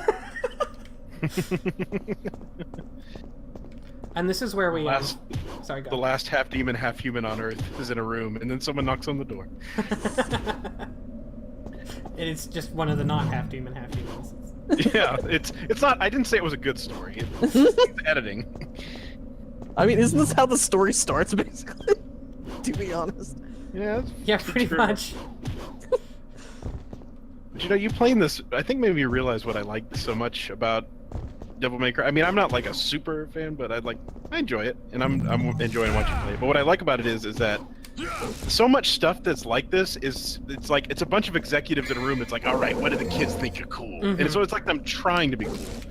Whereas something like Devil May Cry, what I like about it is it's just like Kamiya and them just going like, hey, this is cool. Let's just do that. I like that. Let's just do this cool shit. It's honest. He also specifically said it was his challenge to hardcore gamers. That they should try and complete it. So he intentionally made it very difficult. In some ways that I think are not good, but... I mean, it's a good thing he never did that again for the rest of his career. Yeah. Well, I think he learned how to do difficulty better later. Oh, and this is where the blades are first introduced. Oh, there's a remix of the combat song here. I never noticed that. It's like a little intro.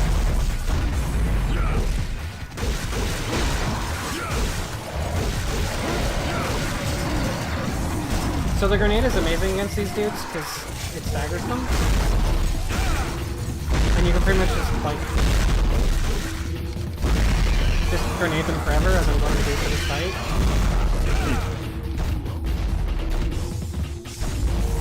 Devil May Cry, grenades forever. See, if you could roll and throw explosives at the same time in Ocarina of Time, that would save so much headache in speedruns, I feel. Isn't that what the bomb jumps are, though? That's rolling and throwing grenades? You can do it at the same time, enough to, like, pause buffer or anying. It's like the only two things you do in this speedrun. Oh, and I didn't mention, but the second gravestone at the area back there told us about hidden worlds, which is what like where the hidden, when you stand in a certain place, you get the hidden orb caches. That was the hint there. Was you have to do the unordinary. I didn't say it at the time, but it says you have to do the unordinary to get them. The unordinary. That's the words they use. Anyways, this is where blue light is sealed, so this is a really hard puzzle. It's very difficult. I'm trying to match up what I'm saying with where you guys are on the stream, so sorry if I'm lame. But I bet you guys have like 30 seconds to figure out where the blue light is sealed. Oh nope, you're there now. No. It was really well hidden though, right? Spoilers.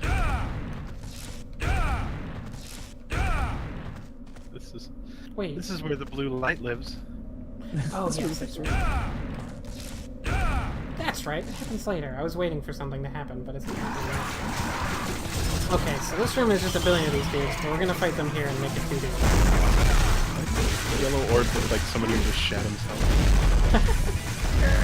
Yeah, the orbs are so fucking tortured. Like everything in this game is super serious and tortured except Dante, and that's like the whole series is at its best when it keeps that feeling of everybody else being serious and Dante is serious. Everybody else is Dante's straight. It's kind of like the reverse Final Fantasy VIII, where everyone else is a complete moron and squalls the other one and doesn't.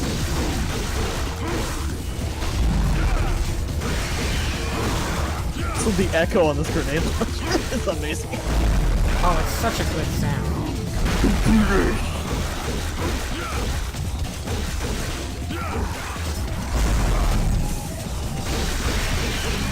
God, that grenade launcher sounds like when somebody's like playing on a subwoofer in their car really loud with the next Yeah, bumping.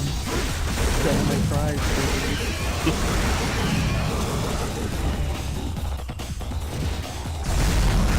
I just noticed one of the blades, when he fell over, he like died, like twitched a little.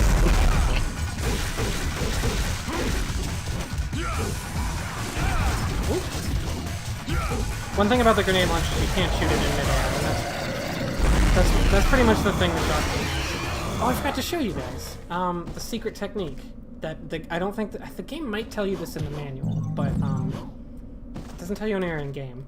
So if I hold fire for a while, I get a charge up, and then I get a demon shot, and I can do that with the shotgun and the pistols as well.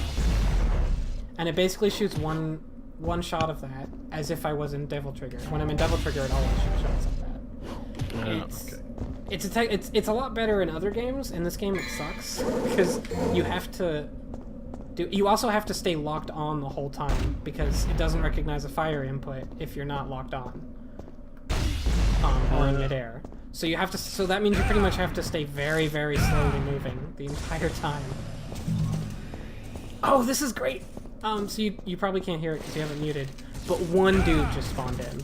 For some reason, there's like one Blade who's late to the party, and I love him so much. And he's just alone. There's not any music playing. You guys are fighting Dante without me.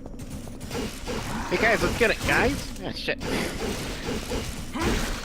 I'm not even gonna like pay attention to him. Like, forget it. Oops.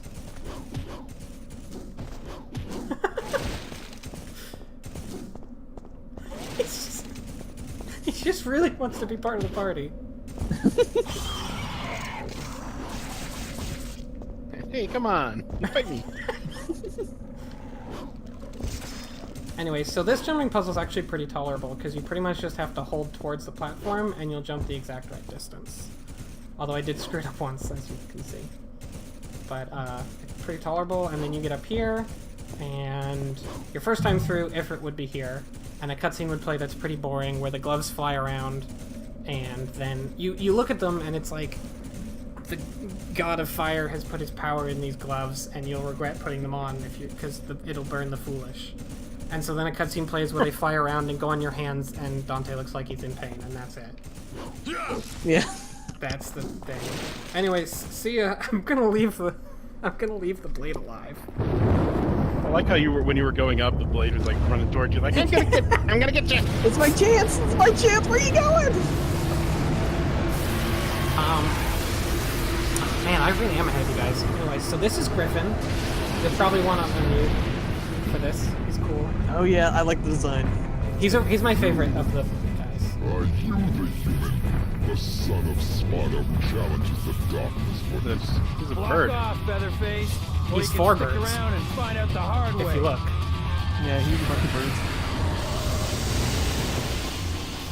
Anyways, so yeah. I think like physically. Oh, I should have showed you Ifrit's moves. Well, you'll get to see me use them a lot now because I'm probably gonna use them for almost the rest of the game. Anyways, like he's a really good fight. I really love fighting him. I think he's really fun. He's just like a really great boss. He's super good. This fight in particular is just really great, and I love it so much. It's fantastic, really. I'm not doing it. It's gone. No.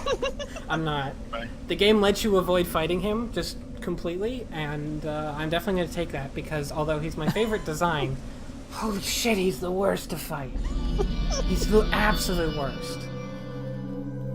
So like how I said, this game wants you to use guns a lot because it was a Resident Evil game and it doesn't realize its strength is melee yet.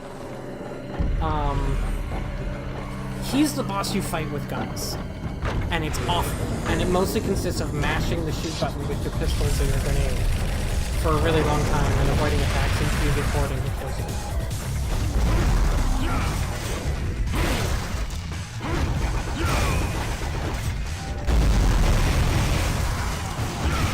Oh, and this is the first time you fight the fetish enemy. Except we've already fought him before on hard,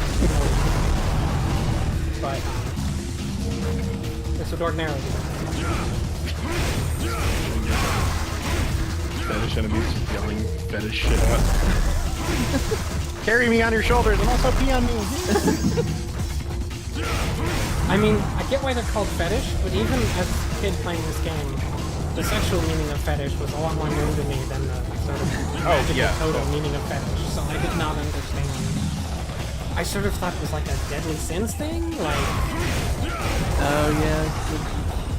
You're like, oh, it's kind of like Silent Hill, or Silent Hill 2, where every demon is a sex. But, that's not... Oh, yeah. That was on the box cover. Every demon is a sex. Every demon is a sex. Capcom. Every demon is a sex. So I guess I'll explain the Ifrit real quick and some of its moves. I never really explained some of Alistair's moves, actually. You hit back and attack to do high time, which knocks him up. And you hold back and attack. High time, huh? Yeah! And it knocks him up. And you hold back and attack to do a jumping attack. And, oh shoot! I haven't even done round trip yet, because it's really bad. But I'll show you round trip in a second. You pretty much... For round trip, you just hold the attack button, and you charge up the attack, and then you throw out the sword, and you'll see it in a second, and it just sort of flies out. And that's fine. It's really bad. And it's... there's always a really bad charge-up melee attack in every Devil May Cry game. But Ifrit is it's a 4-hit combo. And you can charge every single attack. And then, what else does it have? It's got... Oh, enemies spawn here if you take too long. I didn't know that. Just kill this dude real quick.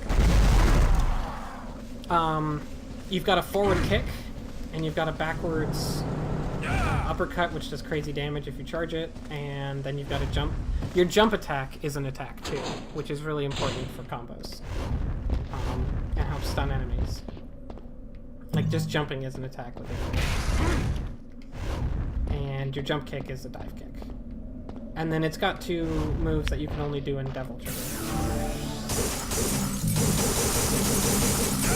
And this game actually has a really weird approach to Devil Trigger that the other games don't do. The other games are like, Dante is Devil Trigger, and he can do, you know, a couple of moves might be enhanced in Devil Trigger mode, but that's it. But, in this game, like, when you Devil Trigger with your weapon. And you're actually stuck. Like, if I Devil Trigger with Ifrit, I cannot switch to Alistair or any other weapon. It will not let me. And... Sorry, I need to fight this dude real quick. And it gives each of your 2 Devil Triggers different attributes. Like, Alistair walks really quickly. But Ifrit has much more attacks that only Ifrit's much more powerful in attack. Because it's got 2 attacks that you can only do in Devil Trigger that are both really good. One of them is back and attack. It goes from being an uppercut to being a fireball. Here. And it eats up a lot of your Devil Trigger to do that. And the other one, which you'll probably see me do a lot because it's really useful, is your big kick turns into like a multi-hit punch and kick combo. Which also eats up some of the Devil Trigger, but not that much. And you'll see me do that one in a second on the next couple guys.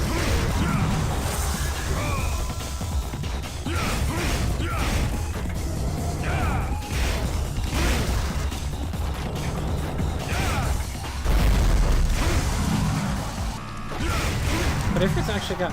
I remember as a kid I did not like it. But now I like it a lot more. You can do a lot more combos. It's a lot more freestyle. With its jump attack. With its 2 different jump attacks. And, I don't know, I think it's a really cool item. Every Devil May Cry has charge up punchy gloves, but I think I hate all the ones that aren't Ifrit. That's my name. Oh, Charge and up that's punchy right. gloves. This room sees the return of the red orb doors for literally no reason at all. Hey, remember this? Remember this mechanic that was just there to force you to do a movement tutorial? Here it is.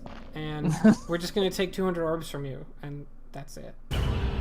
And I think another one shows up in the next level, which is like another 200 orbs. Which isn't very much, admittedly, but it's also kind of a dick move, because it doesn't do anything.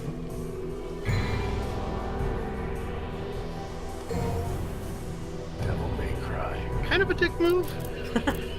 I mean, pretty much. There's a lot of things in this that are intentionally dick moves. It should have been instead of dull for D, it should have been dick move. Dick move. I'm Dick Move. Dick move.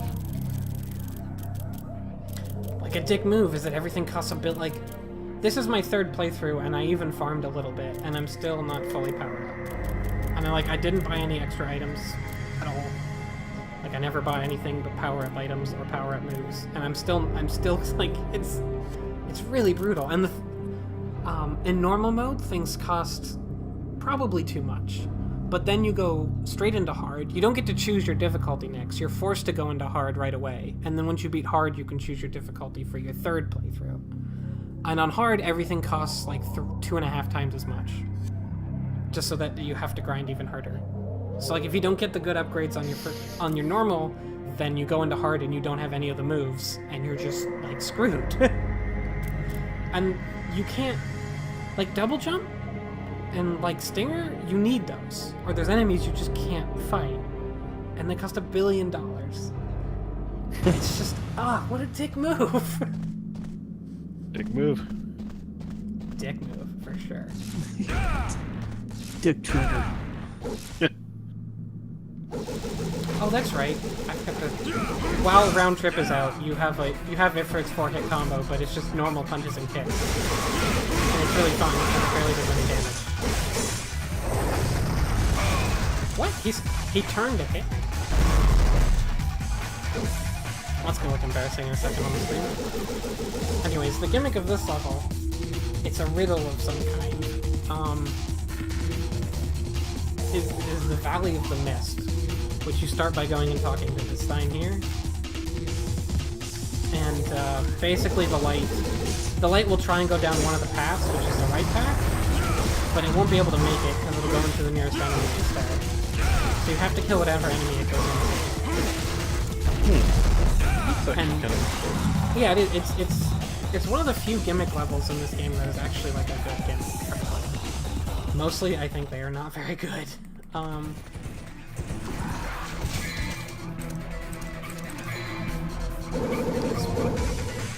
But this one is actually pretty interesting. Although your first time through, it probably just amounts to fighting all the enemies, and then because it's probably gonna be that. But like on hard, you actually have to keep track of it because it doesn't necessarily go into an enemy. So you might beat up the last enemy only to find that the light has already gone on down the path. And if you didn't pay attention, you wouldn't see which path it went down, and you just have a 50-50 chance.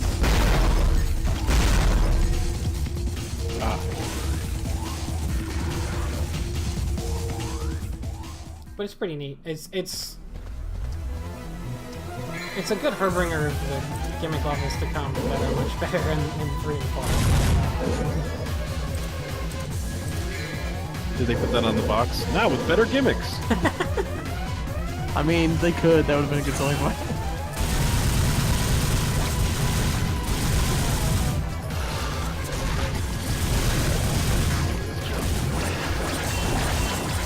Gimmick starring Dante from Devil May Cry. Oh, it's gonna hit me. You guys are so behind, so you get to see what I just barely dodged later. And it still looks super cool. Oh.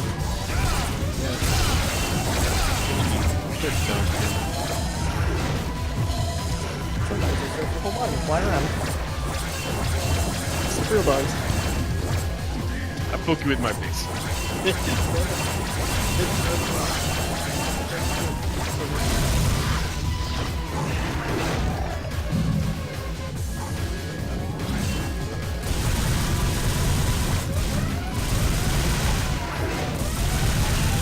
There we go.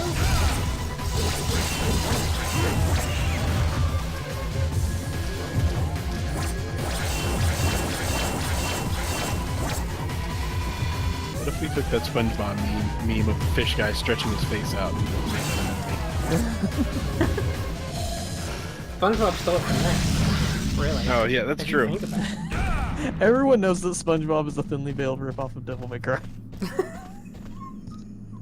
This Damn has it. been proven. Damn it, Steven Hillenberg. You've been found out. Oh, and just for the record, if you go down the wrong path, it sends you back to the start. It like boots you out. And you're like, oops, I fucked up. I'm a moron, I guess. That's the actual direct text. I'm a moron, I guess.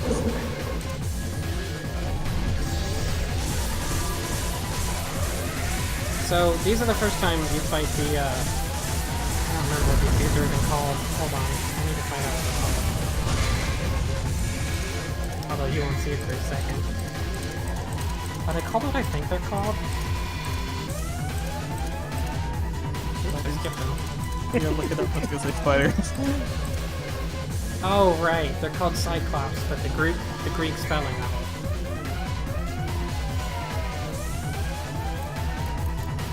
So, yeah, they're just Phantom, and the game knows it. It only gives them 3 entries.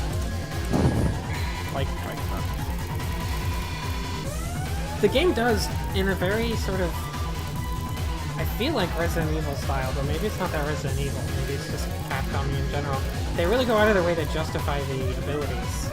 Like, the blades being able to shoot out projectiles at you is pressurizing their blood, concentrating it through their claws, and shooting it out like missiles. Instead of just, they're demon lizards. Just go with it. Right. They're just demon lizards. No, of course they're not just demon lizards. Or Shadow, where it's like, it releases magical powers instantaneously in order to deflect certain attacks. But then it says, where is it? Doesn't that show? Somewhere in here. Oh yeah. The true form is the core of the evil powers. Firearms will not work against this core.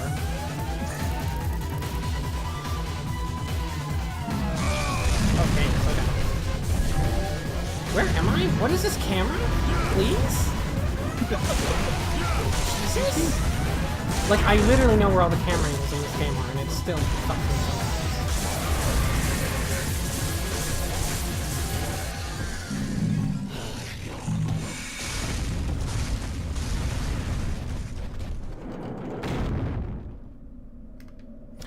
Anyways, so Dante's kind of an amateur archaeologist on the side,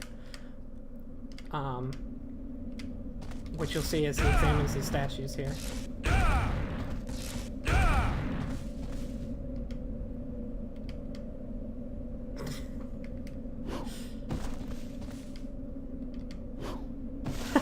Oh yeah, that's right. Sorry. So that one, he knows all about the weathering. Oh, this must have been the weathering. Then he goes to this one and he's like, oh, it's a statue. Oh, poor thing. And he goes over here and he's like, this must have also been a statue of some goddess. Whatever. That's the extent of his knowledge. This too appears to be made of stone. Some goddess, whatever.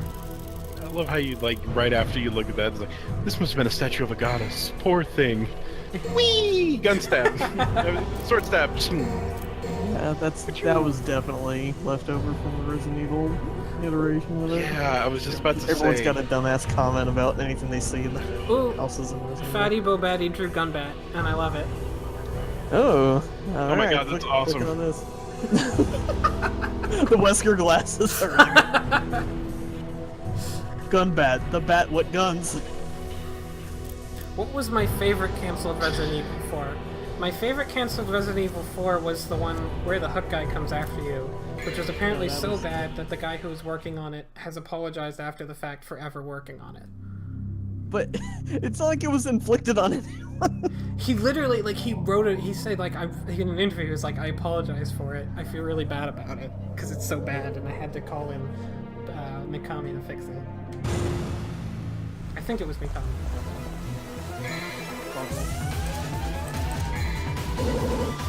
Oh, I have the shotgun. Oh, it's time for another secret mission that I remember. I don't remember all of them. Okay, Buzz Lightyear. So this one, I have to get the blue orb that's floating in the air. Oh, you can jump on enemies, by the way, which is a staple of the series. Got it. But I don't think the game ever tells you that, even in the manual, so if you didn't know how to do that, this mission would just be impossible.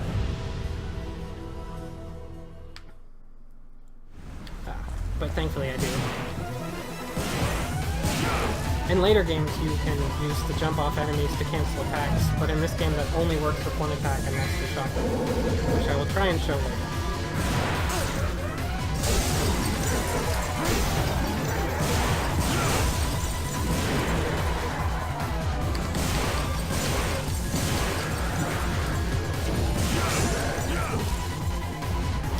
And then this guy is technically different from the big scissors guy we fought before, because you notice he doesn't have scissors, he has a scythe. And he's really different.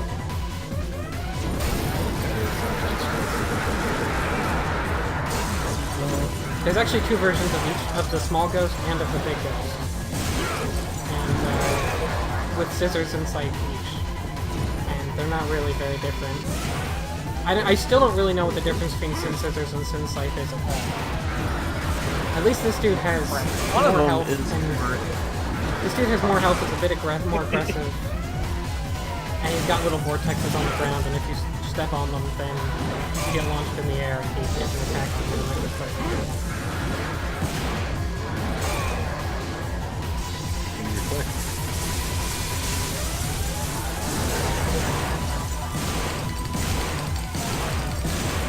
Single shotgun attack, I guess. Yeah. Guy.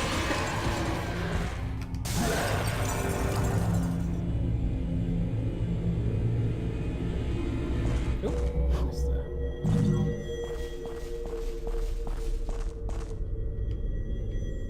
What is this inscription?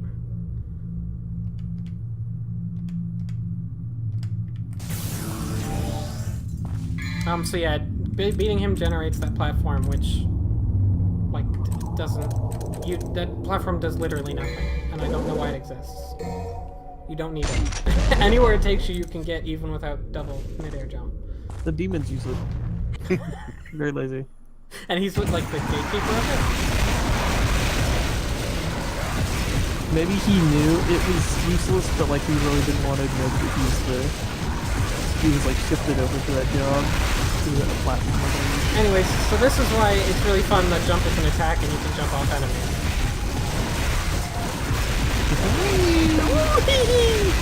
Victory rotation. A lot of victory rotation.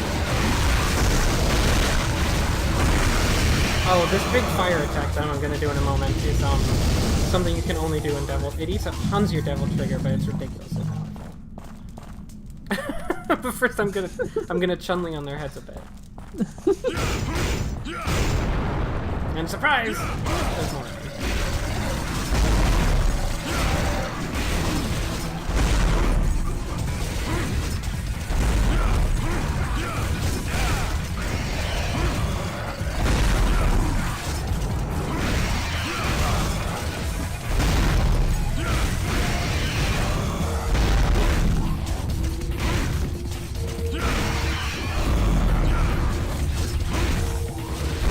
After playing other Devil May Cries, this game does get a bit samey in its combos, because you don't have as much freedom, because you don't have as many options.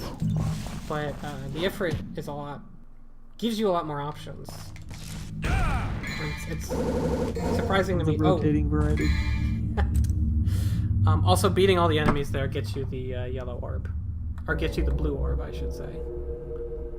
Also, I think my stream just died? No, okay, I guess it's fine. Hold on, let me show you the item I just picked up, because I skipped past it. Although you'll see it in a second. It's the Sign of Chastity.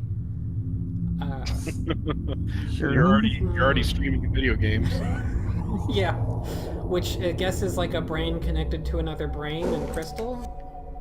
Because I use my brain, ladies. I don't need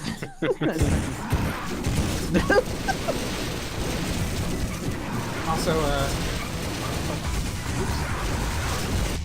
when I go back in this hole, every single lizard is just gonna be like, oh boy, Dante's back!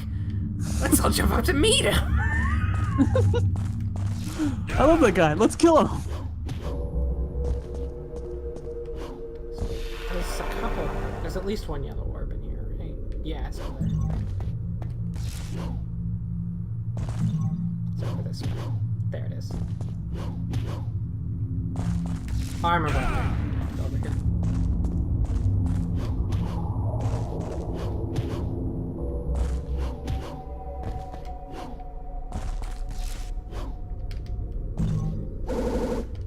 Okay, got that.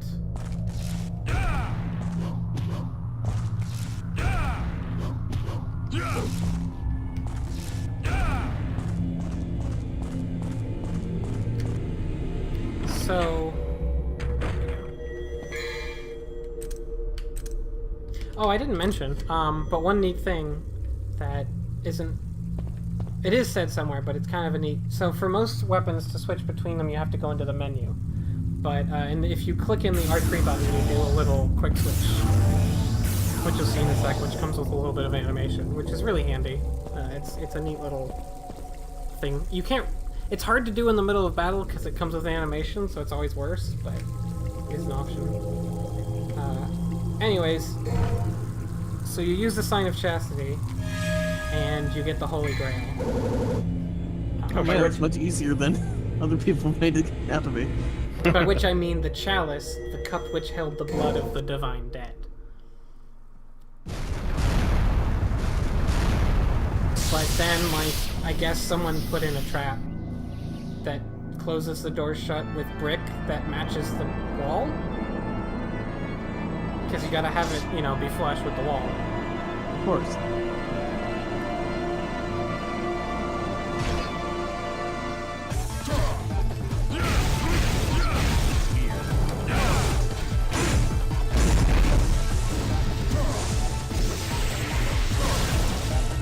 Oh, nice stare.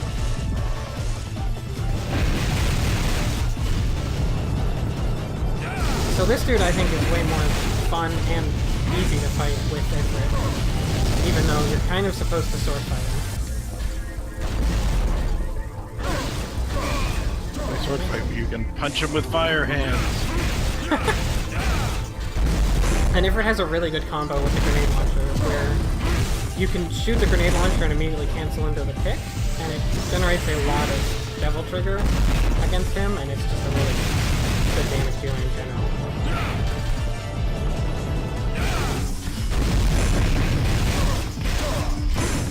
And if you do the forward, mashing, not mashing, but you don't need to hit once, but if you do the big devil combo punch and kick thing against him, it'll usually go through his guard a bit too. Even if he's blocking. So it's just a really easy way. He's so much easier to fight that way. With Alistair, he would still be at, he'd be over half health by now.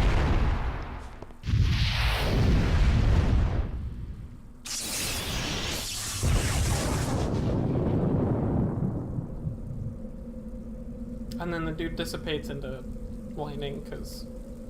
I don't know. I mean, that happened to me once. Oh yeah, and there's actually 2 health things in this fight. But in a really dick move, when you use a yellow orb, the green health orbs don't respawn. So you get to choose one time you want to use them. So if, when you fight this guy, and he's probably really hard the first time you fight him, you can be like, okay, I feel like I'm doing good this time, I'm gonna go get the green orb, and then you die, and then the next fight's even harder because there's no green orb. And you can always choose to not use a yellow orb and to die and to restart the level, but then you have to do the whole level over. It's kind of a dick move. Kind of a dick. It's also playing into certain people's fears where it's like, I'm on the final boss fight, but I can't use a potion. I only have 8,000 of them. Yeah. Here's another final boss fight after this. In this, it's like, yes, that actually happens. Well, the thing about items in this game is on harder difficulties, they not only cost a lot more, but you also can carry less of them. Like, I can only carry 1 vital star, which heals me for a lot, and it's really valuable because, you know, I don't have to die, like, with the yellow orb to do it. Although you can carry infinite devil stars, I don't think you can buy... I think what happens is you can't buy them anymore, and I don't know that you can pick up vital stars again. I'm not sure. But you can't buy above a certain amount, but you can still pick them up. So that's why I have so many devil stars and holy waters, because you can pick those up throughout the game.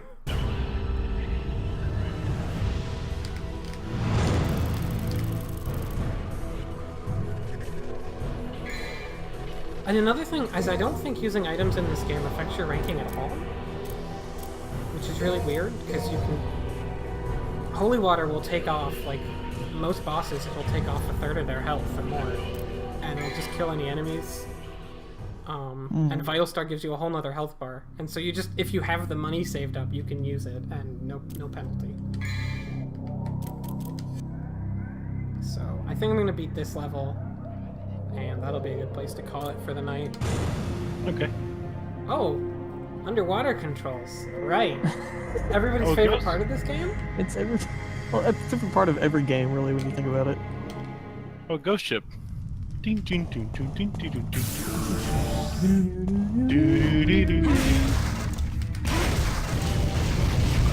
Okay, guess it's that reference. I Too don't... nerdy for me.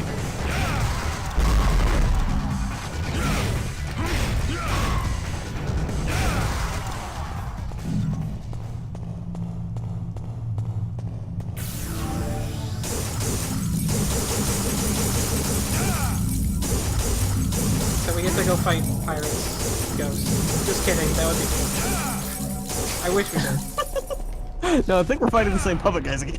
Yeah, So it's we're the gonna same. just fight some bullshit. Just some fucking boring-ass demon puppets. So, That's what Dante's life is like. Like 5 more demon puppets. my first time through, I wouldn't have anything I can do underwater yet, so I just have to dodge that guy and hope that I realize I can swim straight upwards. Or sorry, the guy that I'm about to see. Oh, it's our first time fighting frosts.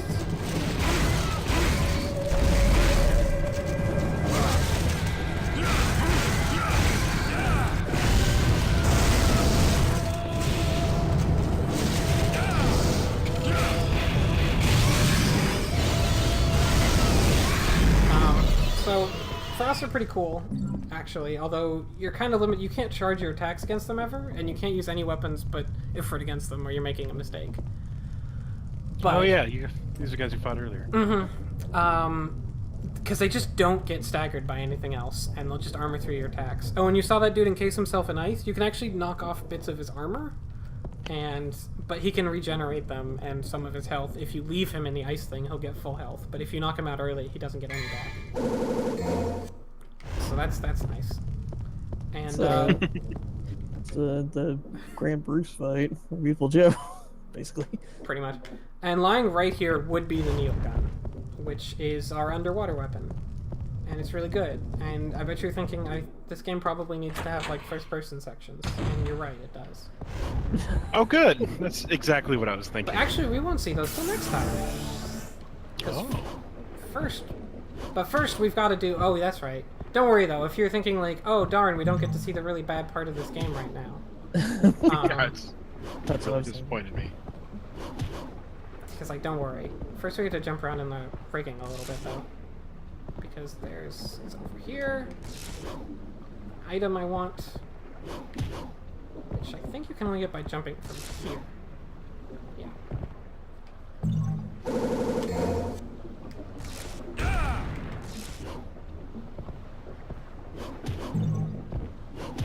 If you jump off the end of the rigging here, you get a blue orb.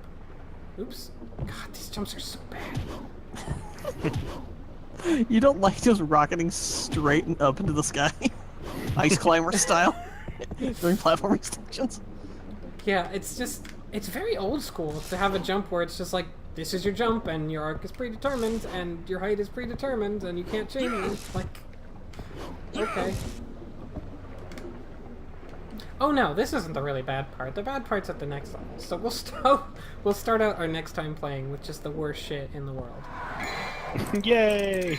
But this one ain't so bad. Well, with a preamble like that.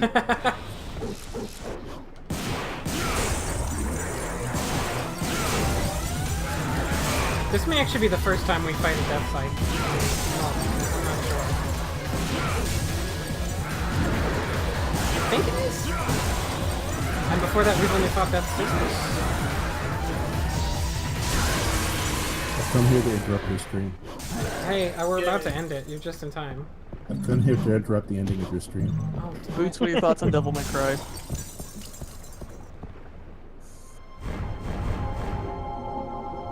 Or maybe we do get to see I the agree. ship. I guess, was Boots already gone? Jeez.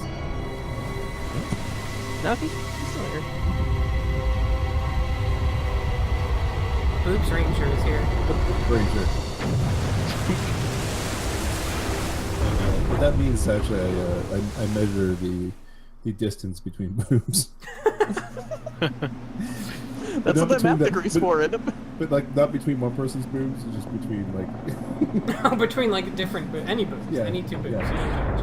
Yeah, boob number 1, 1, Triangulate. 2, 3 versus boob number 3, 3, 1. This is like, this ain't math net. Triple X, the point up here. So, anyways, the doors are open now. But then, I guess, bad things happen. Oh, it's that guy. It's this guy. Yeah, it's Griffin. If you're thinking, I mean, Griffin is an enemy that basically shoots lots of very intricate things at you that you have to dodge. And if you're thinking, but Frank, it looks kind of like the ship you're on is really crowded and would probably be a terrible place to dodge things at you. Then I'd say like, wow. Yeah. Huh. That's weird. It's weird that you thought of that. So his first attack that he does at you is that big red bird thing that's tethered to you. And it will come at you once and not hurt you but launch you up, which I'll let happen in a second. And then its lightning will be only red, the yellow lightning will go away. And at that point it will hurt you a lot. But then after a while it'll go back to being yellow lightning and it'll just launch you in the air again. Oh boy. And sometimes when you shoot pistols at it, it dies in a few hits, and sometimes it doesn't die at all. And I don't know what the difference is. And sometimes you don't target onto it, because Dante's like, no, I'd rather shoot the thing over there. That thing needs to be taken down a peg. The picture of what if I shot? The boots beats. One of the cool things, Dante's here to purge. If you don't shoot out this fight with electricity attacks, then it's really awful. And on Dante Must Die, you can't, because the electricity attacks do barely anything at all, and he'll hit you while you're doing it. So, I'm going to try not to totally cheese it out, because I want you guys to see just how not good this fight is when he lands. And also how great it is that you literally can't do a melee attack to him for most of the fight.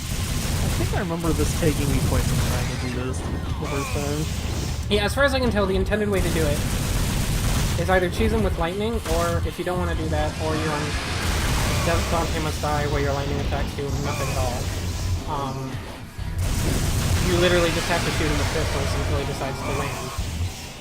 Jesus, he's already almost killed me. Until he gets bored. He literally just waits to land. He's actually going to kill me with one of these lasers, because I won't be able to dodge it. Yep, there it is. Okay, this time I'm gonna do more electricity because I don't want to. He didn't even land that whole time. He usually lands by then. And once he lands right in the middle of the ship, and it's incredibly crowded. And like he does a bunch of electricity attacks that you can't dodge unless you run away. And then you have to run back to the middle of the ship and hit him a couple times with your sword, and then he does the electricity attack, so you have to run to the other side of the ship again. It's really, really good is what I'm trying to... It's like a really fun fight that really embraces how much fun it is to mash the square button and then hit jump at the right times for 30 minutes until you give up and die.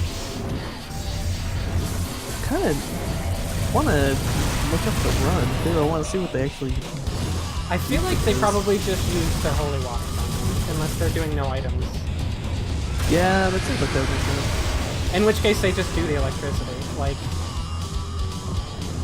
I can't do well birds on me. But usually, I mean, not usually, but a lot of the time runners will just automatically go for the hardest difficulty no matter I feel like Dante Must Die would not be a good run, because everything takes a very long time, but if someone does Dante Must Die mode, I am curious as to how they do it. The run is...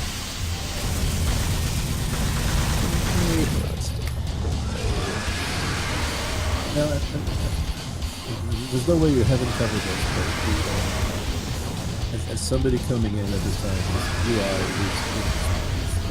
You're very quiet. I can't hear you over the game. It's total nonsense. He's saying the UI is complete nonsense. I don't know. I mean, I don't know. It's pretty standard. It's health and... I mean, it's really stupidly intricate. It's a yellow and a green and a green and some different. Yeah, and then you can charge up your Hung. Those are just like random-ass demon runes. Although to be fair... Well, I couldn't tell them apart from the text from the beginning. Is it always in that order? In that order? Yeah, that's just like your... Are the demon runes your enemies? Are they you? Are they your abilities? Those runes are just your... It's just a gauge. Yeah. So it's like the... In terms of that badass demon who's like kissing lightning all over him. That's like... That's how long he gets to... Really intuitive moves. I can't believe you couldn't figure that out. Right. Obviously, that's how long you could be a demon. So if I were in the middle of the ship, these lightning attacks would almost... Like, there's almost... You just have to get lucky that they don't. You can actually technically land on this man's back and slice at him for a bit, and that's supposed to be one of his vulnerabilities, but it's not practical. Oh, I got it. Maybe? Nope. No, I didn't. Even if you do, you're only on there for a moment or two. So the world record for Dante Must Die is 54 minutes, 57 seconds. By I mean, I've beaten the dude on Like an Dante American Must guy Die. named French Runner? Yes. Well, there is a Canadian runner named the Englishman, which gets really confusing. But yes.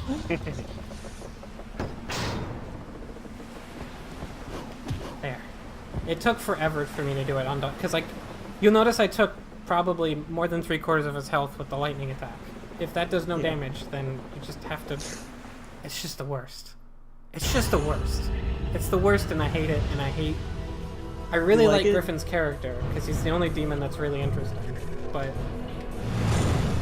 and it kind of seems like he's sort of like, oh, I don't really want to fight you, but... I don't know. Moon just asked me to, so whatever. The Moon just... You know, he's the boss. You know how it is. I'm a demon bird. It happens. I don't know, do you want to see... What's the next mission? We could do one more. Sure. Or I could keep going. If you guys don't want me to stop, I'll keep going. Whatever your little heart desires. My heart is... I mean, actually I can very go... happy to do that. I can go a bit longer, I think, but eventually I will have to go to bed pretty soon here. Well, I mean, don't you want to see the needle His pitch is gun? going to shift so far up, we won't be able to answer it. Toast is shrinking while he's answering the question. I mean, you know, eventually I will have to sleep, and then I'll have to go to bed because I have work tomorrow. Oh no, he's so tiny! I'll do this mission, and then we can stop. And then I just flip. Then I just flip He's a out of werebeaker. So... Start talking like that. Here's a skeleton pirate. Sure. Yo! As you do. Thanks. I don't even think I've seen this one. Over the description from over It's a here. slight smile, he's a skeleton. Well, I've seen him. Doom, you remember that Doom comic where the guy's like rip and tear and then he's suddenly like talking about environmentalism? That really reminds me of Dante here. Like it seems like the sudden shifts in like introspection. It's so again. I feel like those are very Resident Evil style descriptions of items. Yeah, it really is. It's Yeah, like no, it's a totally. logbook. Exciting. Like Yeah, that's definitely so Resident Evil. carryover. Frank, I'm gonna put this in your Steam window chat thing, so you can watch for later. The Dante Must Die speedrun world record. Oh no, the ship is gonna fill with water. Oh no. Good thing I'm a demon who can breathe underwater. Kind of. Like that's not a problem. Oh wait, I should do the level after this too. Sorry, I just remembered. You'll see. You'll see. So Maybe he's just concerned about his clothes getting wet. I mean, I don't think his clothes get wet either. That's part of being a demon. The demon clothes. I always look fashionable. It's the demon curse. So swim controls are really, really good. You can mash jump to like straight forward, and you can mash circle to turn very quickly in direction. And so you pretty much just have to circle around like mad every time someone shoots you. And then the needle gun shoots strings of 5 needles until something finally dies. This has to be Capcom was thinking that they knew Americans love shooters and they just had to include this just to appeal. Like, I cannot think of any other reason why this is why that part not good. That seems This is Capcom. Yes. Yeah. Yeah, this was originally Resident. This was going to be Resident Evil 4. They made their own Onimusha games too, right? Yep. Which I also still own an Onimusha 2. I never played it. The stream is restarting. Yeah, you pretty much.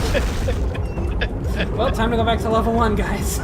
Sorry, Boots. We had this. We had Alright, Frank, you need to discuss the origins of the Well, actually, Boots, We it's talked interesting. about all you the see. things. We talked about all the things we talked about.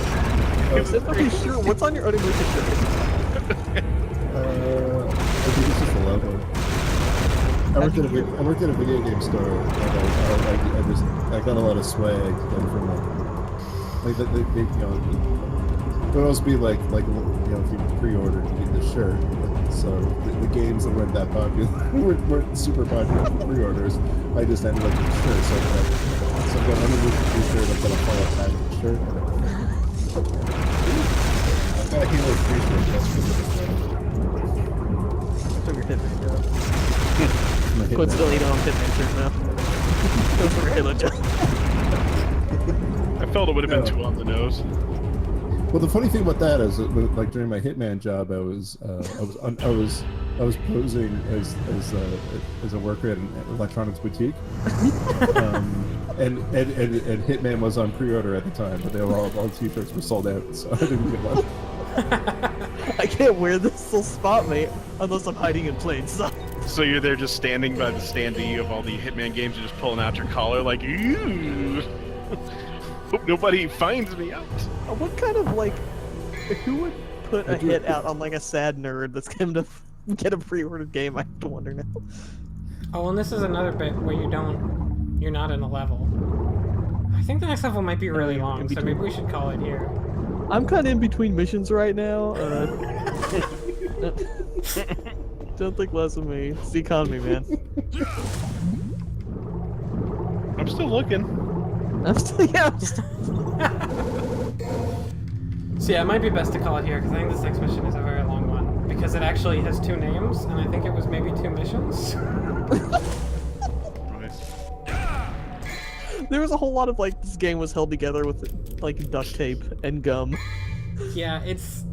Design-wise, it really feels like... I mean, it was several different games in its development, and it's kind of amazing it turned out good at all. Much less that it like, changed the way games are made forever. But, I think I'm gonna call it for there, because... Okay. Cool. I think the end of this level is the final Griffin fight, and, I don't want to end on that note. It's the worst thing in the world. Then you'll just be upset like the Why? whole time. you like the last one so much. I don't get it. Fuck, it's the worst He's thing. got 4 bird faces. Like, he does. That's He, thought it look was at more 6. than a regular bird. his visual design is, I think, the coolest of all the demons, and I think he's got the coolest personality. But, like, Jesus, his final fight in particular is like, if you just do the wrong thing, you die, and you don't know what the wrong thing is. It's awful. Just like life. It kind of looked like he had like 6 like top bird faces on a circle. Yeah. Yeah, Okay. he's got like 4 bird faces in a circle around his, and Oh, I his thought mouth is like opening all the beaks at once. Oh, okay. Thought it was All the 6. beaks at once. It was still cool. Kind of remind me of the monsters in what was it, Soul Sacrifice? Those monsters are cool. I don't think I know Yeah. that one. It's a game where it's like you. It was on I think PS4 and Vita. I think it was just on Vita actually. Now that I think about it. Yeah. But I it's don't think it was on That was sort of that Monster Hunter kind of game. Yeah. yeah. Only and everything had a really fucked up backstory to it. I should show Yeah. you the wiki for it, actually, Frank. I think you'd like it. Oh, I like that Everything had a lot technical of eyes. difficulties. It's a good one. It's a little whining dog. I wonder if I still have the. It might be on my other computer. Let's see if I can find it. Why does he have that hair, though? It's It cute. kinda- I just don't know where that kind comes of from. looks like Frank's hair. It does kind of look like my real life hair. Is the thing. It makes you look like a Paper Mario character. Totally. Oh no, it's on the other computer. I need to pull it off. But there's another one he animated that's pretty good. Anyways, Thanks for watching. Franks for Weston. Thanks for shit. Hot. Cut the stream.